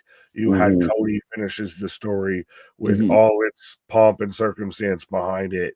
It was the home run, the grand slam of grand slams. I think we have to next year this year at the end of 2025. I think we have to add another category in the best B-level pay-per-view, because I feel like WrestleMania is always going to win because it is WrestleMania. I'm not saying WrestleMania 40 was bad. It was great. But there were some outside pay-per-views, and I'm not talking about TNA, but there were some other pay-per-views I would kind of put in there. Backlash was really fun. Clash at the Castle was really fun. Royal Rumble was really fun. Things of that sort. And I feel like the last 2 years, I've been on this channel almost a full 2 years. I feel like WrestleMania won back-to-back. So I think next year we got to add like a best B-level pay-per-view. Yeah, we got to find a way. Like, I don't know if I've been racking my brain about it as far as like, would it change the vote if we split it up at like WrestleMania night 1, WrestleMania night 2? But then I don't want to give WrestleMania 2 nominees. It's a tricky one because I think it almost wins by default because of the every other what is your favorite pay-per-view that's not WrestleMania award? Like, we'll just call it the WrestleMania award and everyone else is nominated. Honestly, again, you've got that. Like I said, you watch the NHL. We've got the Conn Smythe. We've got this. We've got the Holy Bakers. We've got all of this. Just call it the WrestleMania award. Yeah, I mean, it's not a bad idea at all. And I mean, I know you talked about B-level and you didn't want to jump in, but I mean, Slammiversary was one of my favorite pay-per-views of 2024. I thought that murdered. Hard to Kill was fun just because of what it was and what it meant, but the matches were good. And AEW, actually, World's End. I know the AEW fans can't even seem to agree on what they like the most, Revolution. But I thought Revolution was a good pay-per-view for good reasons. A lot of people like Dynasty because what happened with Swerve. I think sometimes fans focus on like 1 or 2 moments and not the whole pay-per-view. Like, Right. yeah, it's really cool that Sting retired, but you made me sit there for 5 hours to get to that. That is the only thing I remember about Revolution outside of Right. Darby going through panes of glass and just, oh my God, is he split in half? Like, that's the thing is, I know I kind of petitioned for All In and everything like that. To me, I think it's become AEW's a bit WrestleMania of they try and do. You have like career versus title with Danielson and Swerve and all of that. But yeah, you had a lot of shows and other promotions that were really great for 1-2 matches, and then the rest was there. Right. Worst pay-per-view. We did not do a worst pay-per-view. Wrestle Dream would definitely be on my list of shitty pay-per-views I had to sit through this year. I was Full Gear. not happy. Full Gear because of the ending. Full Gear because the ending, fair enough. Darby Darby crashed a car into everything and then still isn't even a world title challenger. And I think Wrestle Dream was the pay-per-view. I always get it mixed up with Full Gear, but Wrestle Dream was the pay-per-view that had the beginning high, and then it had like the rest of the show sucked. Yeah, that was yeah, the first 4 matches were great, and then the rest of it just fell to shit. Yeah. And that's what I think I really give them credit for. World's End was 8 matches. I think 8 and a couple on the pre-show. That was beautiful. Like, we weren't exhausted at the end. It wasn't like, thank you for letting the show end so we can go home. It was very much of like, okay, all right, and some good matches in there. Osprey, Fletcher again, then Okada winning the Continental. People can have, you know, their opinions. We've given our opinions about the booking, but the matches turned out pretty strong. And again, I think the worst stuff in AEW is the stuff they booked the highest, like a Moxley. If you replace Moxley with something else, it's probably a better show. But World's End gave me hope. Fair enough, fair enough. Well, now, how do we feel that a lot of shows might be going to 2 nights with WWE? I don't know a lot of shows, but I do think it's the next evolution. Now that WrestleMania has done it, SummerSlam is about to do it. Again, people can say we can bitch and moan all we want, but they're going to fill up the city for 2 days. It's going to be a weekend event. They're going to tag on other stuff with it, like an NXT thing. It's insane. There's nothing like it. I think when it comes to changes in the wrestling world, I've come to the point where I just need to wait and see before I jump on social media and complain. 2 nights WrestleMania, everybody thought it was a bad decision. Now everybody likes it, right? I think SummerSlam is going to turn out to be the same way.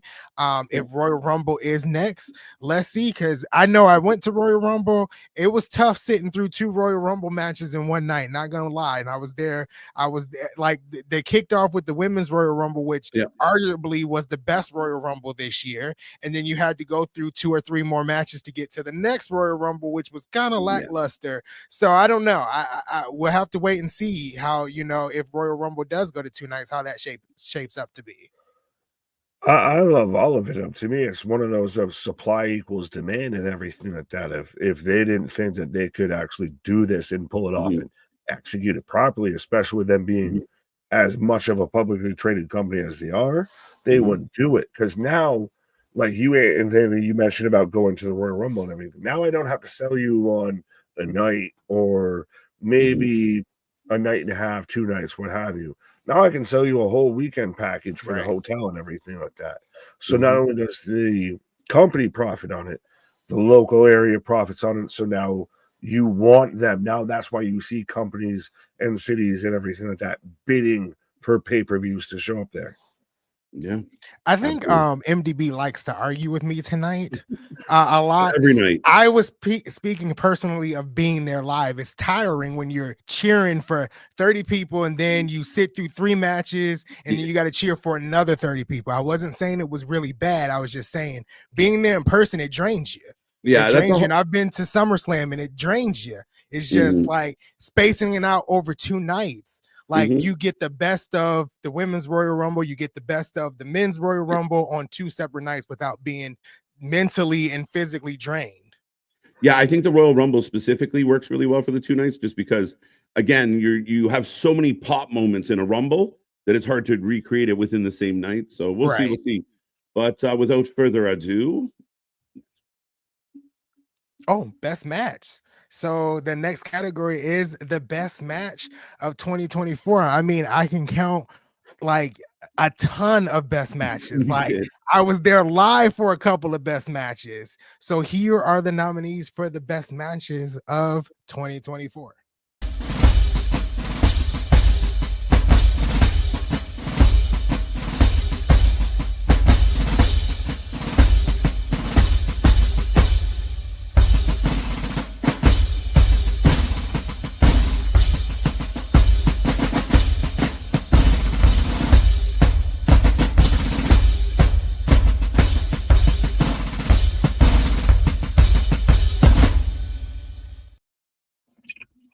And the winner is Cody versus Roman Reigns. Cody versus Roman Reigns. I'm not going to start off this one. How do you guys feel about It's Cody? a tough feel on this one because, I mean, again, it wins because of the hoopla, because everything that happened around it, the story that came with it, you know, all the special appearances. But it was a great match. It was fun. It was amazing overall. I felt like there was some more exciting matches and overall better matches as far as just the match. But I mean, that's kind of the WWE. Well, so then who would be your pick? Fletcher and Ospreay might be my favorite match of the year. MJF and Ospreay murdered it though. That 59, the fact that they ended it 2 seconds left, I thought we were going to a draw for sure. So, but Ospreay speedball, Ospreay fucking, you name it. If it was Ospreay on the other side, it was one of the nominees.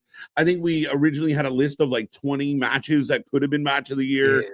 And that's not even going deep into some of the other matches we watched. Like, they were all Ospreay. What? I know. I was just saying that they were all Ospreay. A lot of Ospreay. Ospreay had a phenomenal year. Right. Go ahead, Anthony. No, actually, I said that you guys could go first, so I'm cutting you off. Go ahead.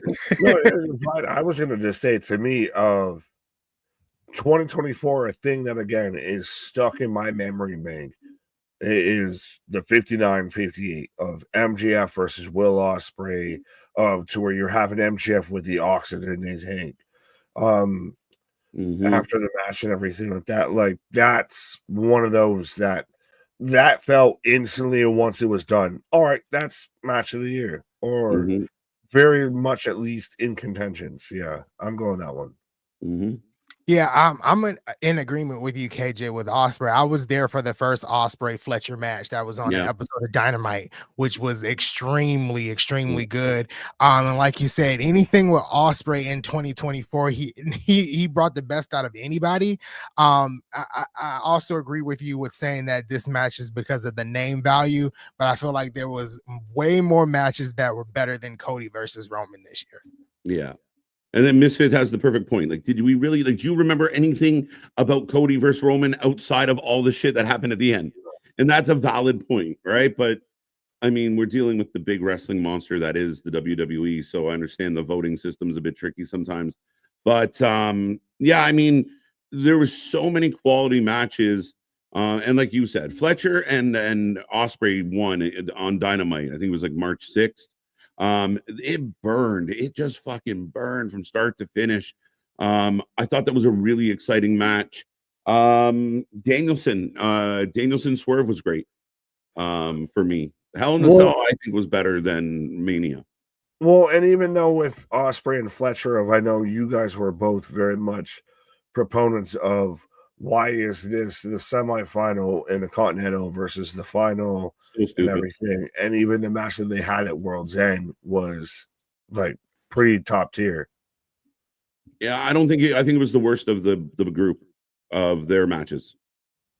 Fair enough. Well, if that's the worst, then goddamn. Yeah. I think it was weak sauce. Even earlier, KJ, you mentioned how Slammiversary was one of your best, pay-per-views, and we saw Speedball Mike Bailey versus Mustafa Ali, which was an excellent match. Unbelievable. So yeah, there were a lot of matches that were out there this year that you could really put in that top category over Cody and Roman, honestly. Yeah, for sure. Is it still, though, even crazy to think about now in 2024, going into 2025 in wrestling, that like Cody Roman, which is supposed to be like your Rock Austin, and we can make cases for 10 other feuds in 10 other promotions that are better booked, that are better promoted, like that could be better ring quality than this even. Yeah, maybe. I mean, again, I think it's the old adage, right? It's like it's part of the whole delivery of like, this is the presentation we give you. This is the cinema that comes with the story that comes with it. So as a whole, the wrestling itself was competitive. It was good. They're athletic, but there was so much else with it. It becomes in people's mind like the biggest thing. And again, it's tricky. I mean, you're going to get more people voting for Cody and Roman just because it's Cody and Roman. I mean, Right. Osprey, Darby Allin, Takeshita, Mike Bailey, but people forgot about on MLP. Danielson Okada took a little bit. Like there's so many. Well, you brought up Josh and Macklin and everything. Yeah. And then we had Josh and Osprey earlier this year too. Yeah. Yeah, which I didn't think was as good as Speedball. It wasn't, and I think, and I've actually had a conversation with a friend of mine about this. I also believe like the Alexander Osprey match that happened in 2023 was better than the first one, the second one. I remember me and you being here live, and my mind was blown from that first one. So yeah, absolutely, absolutely. Josh and Macklin, I think they had a great rivalry. And again, I think that's the tricky part when you're voting with the public of people aren't always seeing some of the smaller stuff. Well, it's just, again, it's especially now with 2024, and I feel 2025 is going to even get a little bit harder. It's becoming a murderer's row in wrestling. Literally, it's become a wealth of riches of that cup runneth over. Yeah, how do you keep track of it all? Like you need a Rolodex of like, we forgot Sting retired in 2024. Right. And I mean, again, like I just said, like we listed off all these Osprey matches, and then you're like, oh shit, like Darby fought Osprey and they had a killer match. Like a lot of the fans were saying match of the year. Darby tried to kill himself again. Like it's just Osprey Danielson, that dynasty burned. I mean, Osprey, this could be the, like we joked earlier, but this could be the Osprey Award sooner than later. Right. Thanks. But with all that being said, we're getting down to the final few, folks, and we appreciate you being here. Don't forget, we are back tomorrow, and we're back all week long for all your favorite wrestling. We cover more live wrestling than anybody else. But I will transition to Best Female. As a big fan of the females, I will lead the way on this one. But it's been an amazing year for women's wrestling, and here are your nominees for Best Female.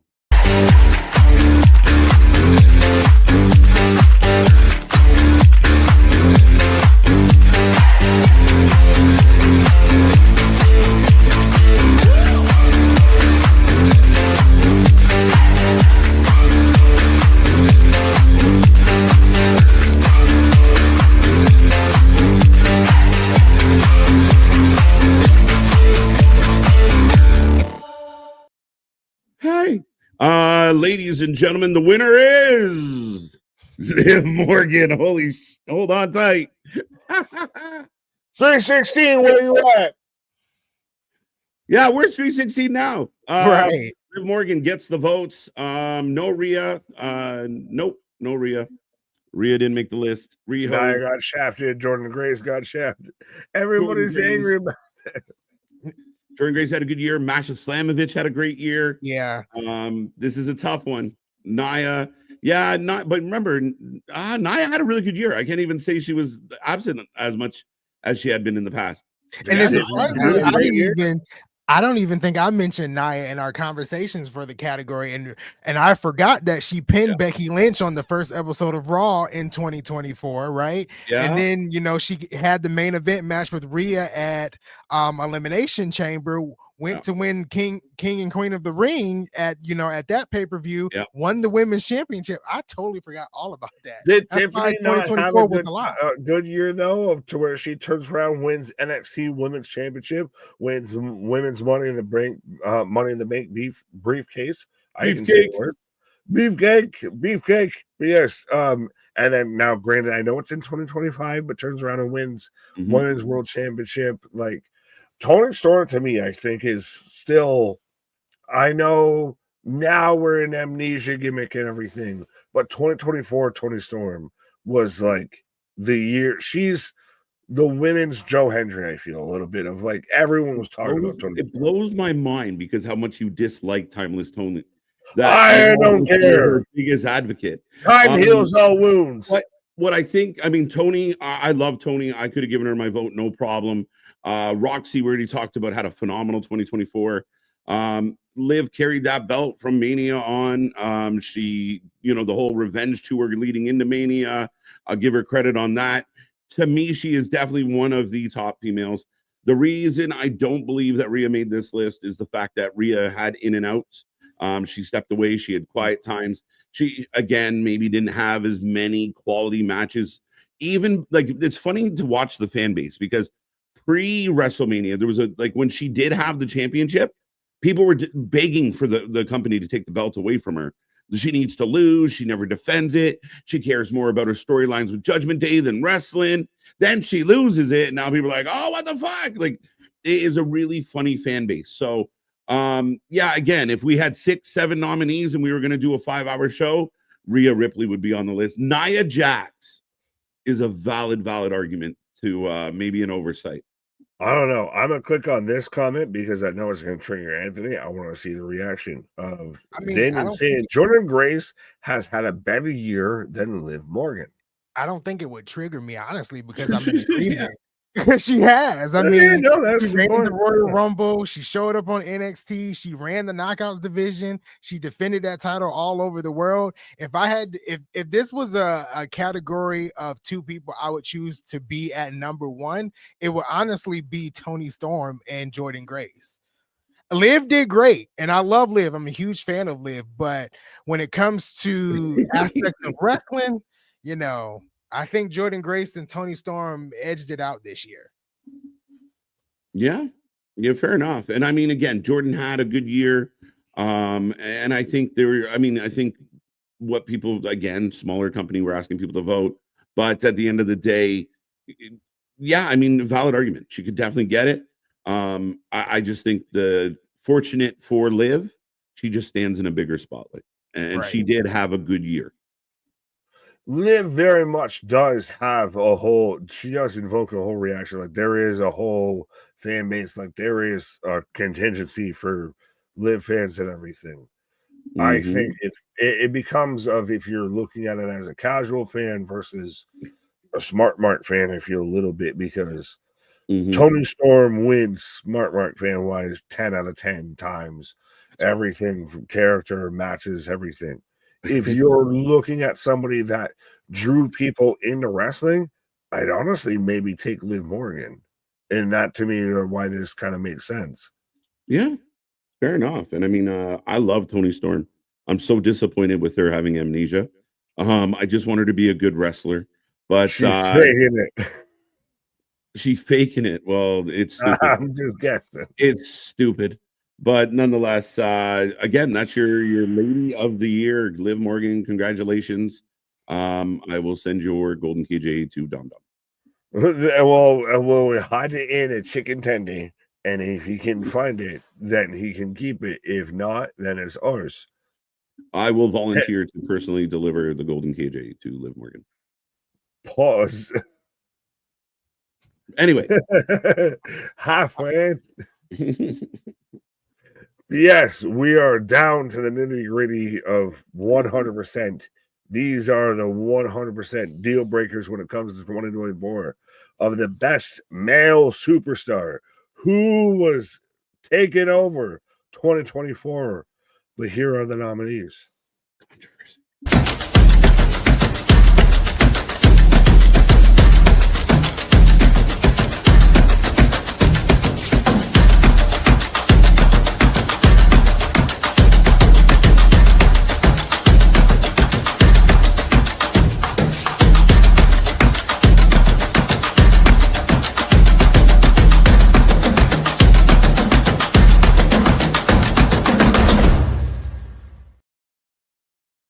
Again, a damn murderer's row of literally star upon star upon star, but the winner is Cody Cuthbert Rose of 100% adrenaline in my soul. Finish the story. So Cody Rhodes wins. Now, do you feel, I know he was the guy going into 2024. Do you feel he was the guy coming out of 2024? Yeah. I mean, it's hard to argue with what Cody accomplished. I mean, there are going to be debates on how all it worked out, but right now he's dialed in with Kevin Owens. I mean, my vote goes to Will Ospreay, like it did last year, just because the man is a banger machine. I think what actually hurt Will was being in AEW. I think because it slowed him down and quieted him down. There was long gaps between what he was doing, and you're not really emotionally invested in what he's doing. So that hurts him a lot. But I mean, it's hard to argue with Cody in the sense that, we want Cody, the Cody crybabies. He single-handedly, the love for Cody derailed The Rock. Then he goes into Mania. Adrenaline in my soul. Something, Cody Rhodes. And then he goes into Mania and he literally, he wins one of the biggest matches of the entire year. He carries on the championship. Great match with AJ Styles. Huge hoopla crowd in France for that. He defended that title, I think, more than most champions did. And then the back end of the year, this whole shit with Cody, with Kevin Owens. Kevin Owens has brought out my favorite version of Cody Rhodes, where he's not as prim and proper. So again, they're all good though. Anthony. Yeah, I mean, they're all good. I'm with you with Ospreay. I think 2 categories ago we mentioned like 25 Ospreay matches that were insanely good in 2024 alone. I think this just goes back to Cody Rhodes being in WWE in the bigger spotlight. WWE is the most watched wrestling, show, the promotion in the world. So I think it easily goes to Cody Rhodes, but I'm with you with Ospreay. I think you've both said it basically, but yeah, 100%. You're in the biggest company, you're in the biggest promotion, you have the biggest spotlight. Mm-hmm. Cody Rhodes out here coming out of WrestleMania, coming out of everything attached with Dwayne, Roman. Like Roman almost could still make this, but he was kind of more back end, too late to qualify here. But who would you have that's not in WWE that would be your superstar of the year, your male wrestler of the year? We just both said it. Never mind. Was this not your pick though, below me? CM Punk? I think he's the MVP of pro wrestling in 2024. This man was over in not one but 2 promotions. We even talked this before of this man. Literally, you can't talk about pro wrestling in 2024 without CM Punk. Christ is getting to this point of you can't talk about pro wrestling in 2025 without CM Punk. He just didn't wrestle enough. Yeah, I was trying to count in my head how many times he wrestled last year, and I believe it was just 4. I think it was the Royal Rumble and the 3 matches with Drew McIntyre. 5, and then Survivor Series. Yeah, so 5 out of 12 months. It's not it's not the best there, but but that's even part of what made the whole Punk Drew thing and everything work, is because he could sit there and keep it going still out of the ring. Yeah, but I mean, again, I think if you're going to be wrestler of the year, you got to get in the ring, and you don't have to be in the ring as much as maybe some of the lower, a guy like Chad Gable probably had 40 more matches than some of the main event guys, but that's partly what I think gives me some credibility, or at least allows me to give some credibility to Cody. It's why I like Ospreay, even Gunther. Gunther had a few dozen matches, and he was a monster in all of them. Like, I think Gunther's a great shout as well. I'm not mad if anybody had the Gunther vote. Punk was phenomenal. Punk might be, I don't know what the award would be for Punk, but like the best supporting actor kind of award. Like he meant a shit ton to wrestling in 2024. Just to be male wrestler of the year, hopefully in 2025 he gets in the ring a little bit. Does that need to be an award in 2025 for Right. best supporting wrestler? Right. Yeah, the best non-wrestling wrestler. Right. 3 promotions if you count New Japan. Shazam reminding us for the Punk being over everywhere. Right. Right. So again, like we got options. Some people would argue that maybe you consider Danielson for this one. I don't think he wrestled enough. We talked about TNA as far as like a Joe or a Nick. Like Nick Nemeth had a great year. And you forget that it started as long ago as it did.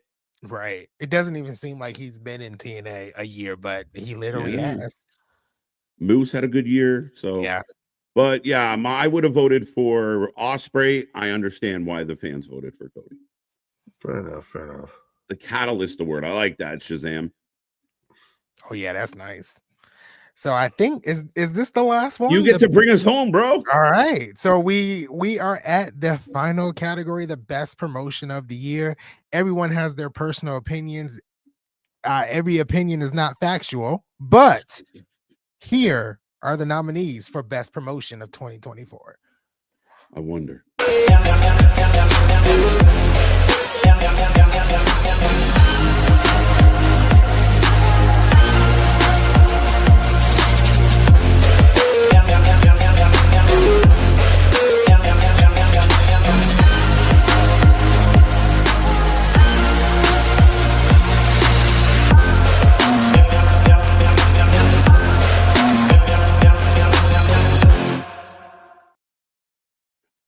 And the winner is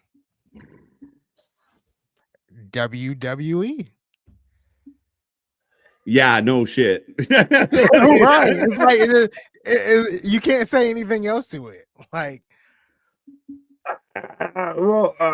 is that at least crazy that now when we talk about pro wrestling in 2025, streaming options are available of like, oh, I don't have a cable package, but I can sit there and watch it on Netflix, or I can watch it on HBO Max and everything. Like, overall, wrestling has just hit a new evolution. Yeah, WWE of good, bad, or in between was the news stories of 2024.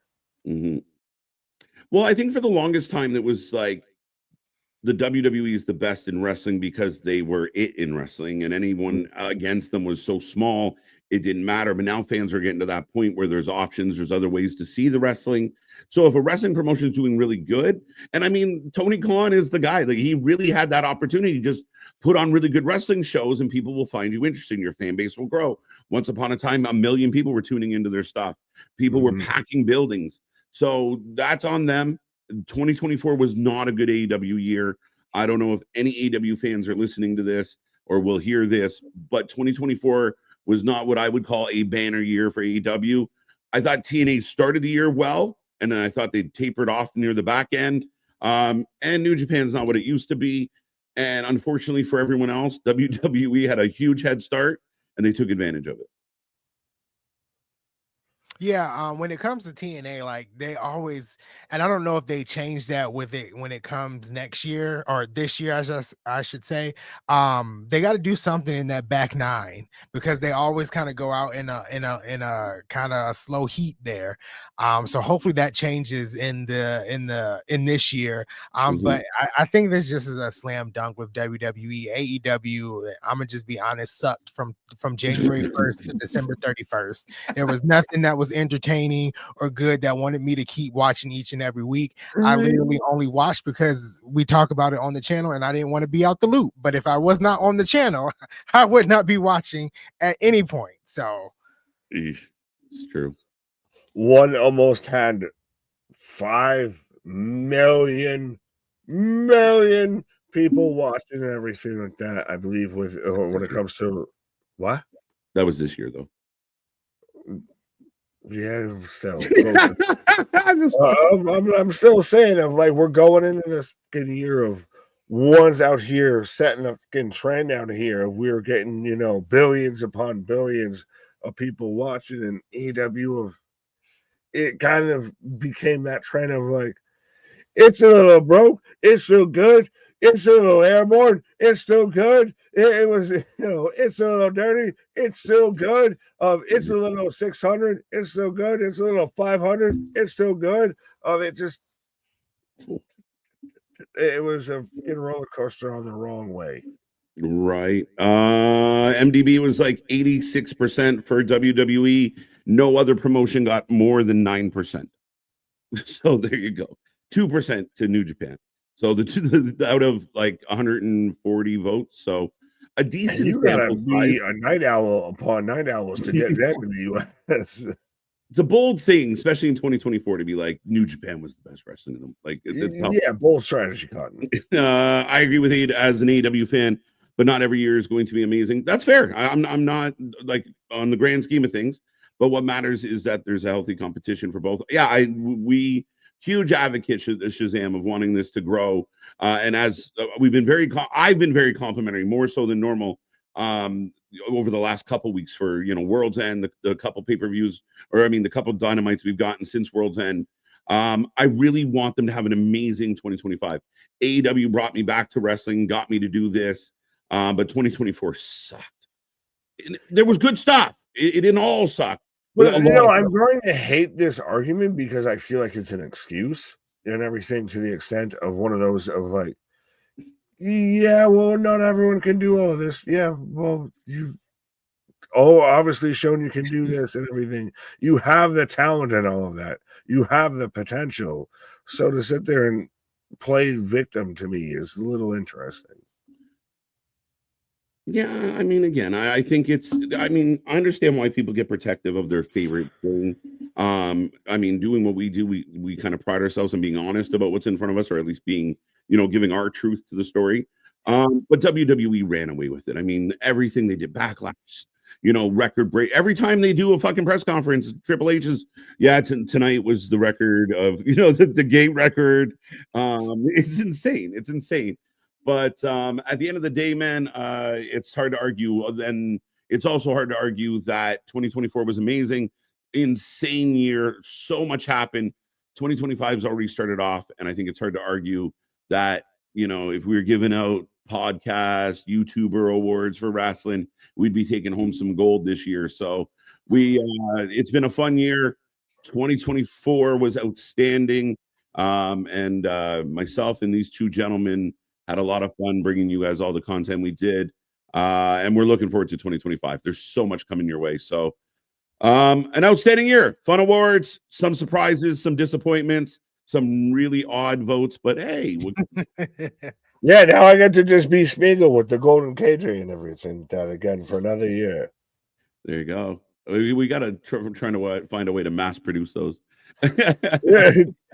Spoiler alert. Take a Braun Strowman action figure, paint it gold. Tony is a victim. He's scared for his life. Well, not right. Happy birthday to Samantha Irvin. Happy birthday. But with all that being said, folks, we are back tomorrow for SmackDown. 3+ hours of a live stream. Fun show. Be a friend. Tell a friend. And again, we got more coming your way. We're looking forward to our half-year awards and then our full-year awards at the end of 2025. So much pay-per-views, live shows, so much stuff. But congratulations to all the winners. And thank you for your love, support. Go check out all our socials and come back tomorrow for more. Anthony, you got anything to add to this little shindig? TNA review up this Saturday. I see someone in the comments saying, I think it's William, who said, I'm going to love TNA because somebody returned. Please let it be Crazy Steve, but please don't tell me because I want to be surprised. The best coverage out there, folks. Go check out that TNA review when they go up. Give Anthony love. Right. Our shit is real. Shit is raw. Shit is all authentic. We're talking about that wrestling, but that 4Life with it. Come back tomorrow. We'll see you on the flip side. Good night and congratulations.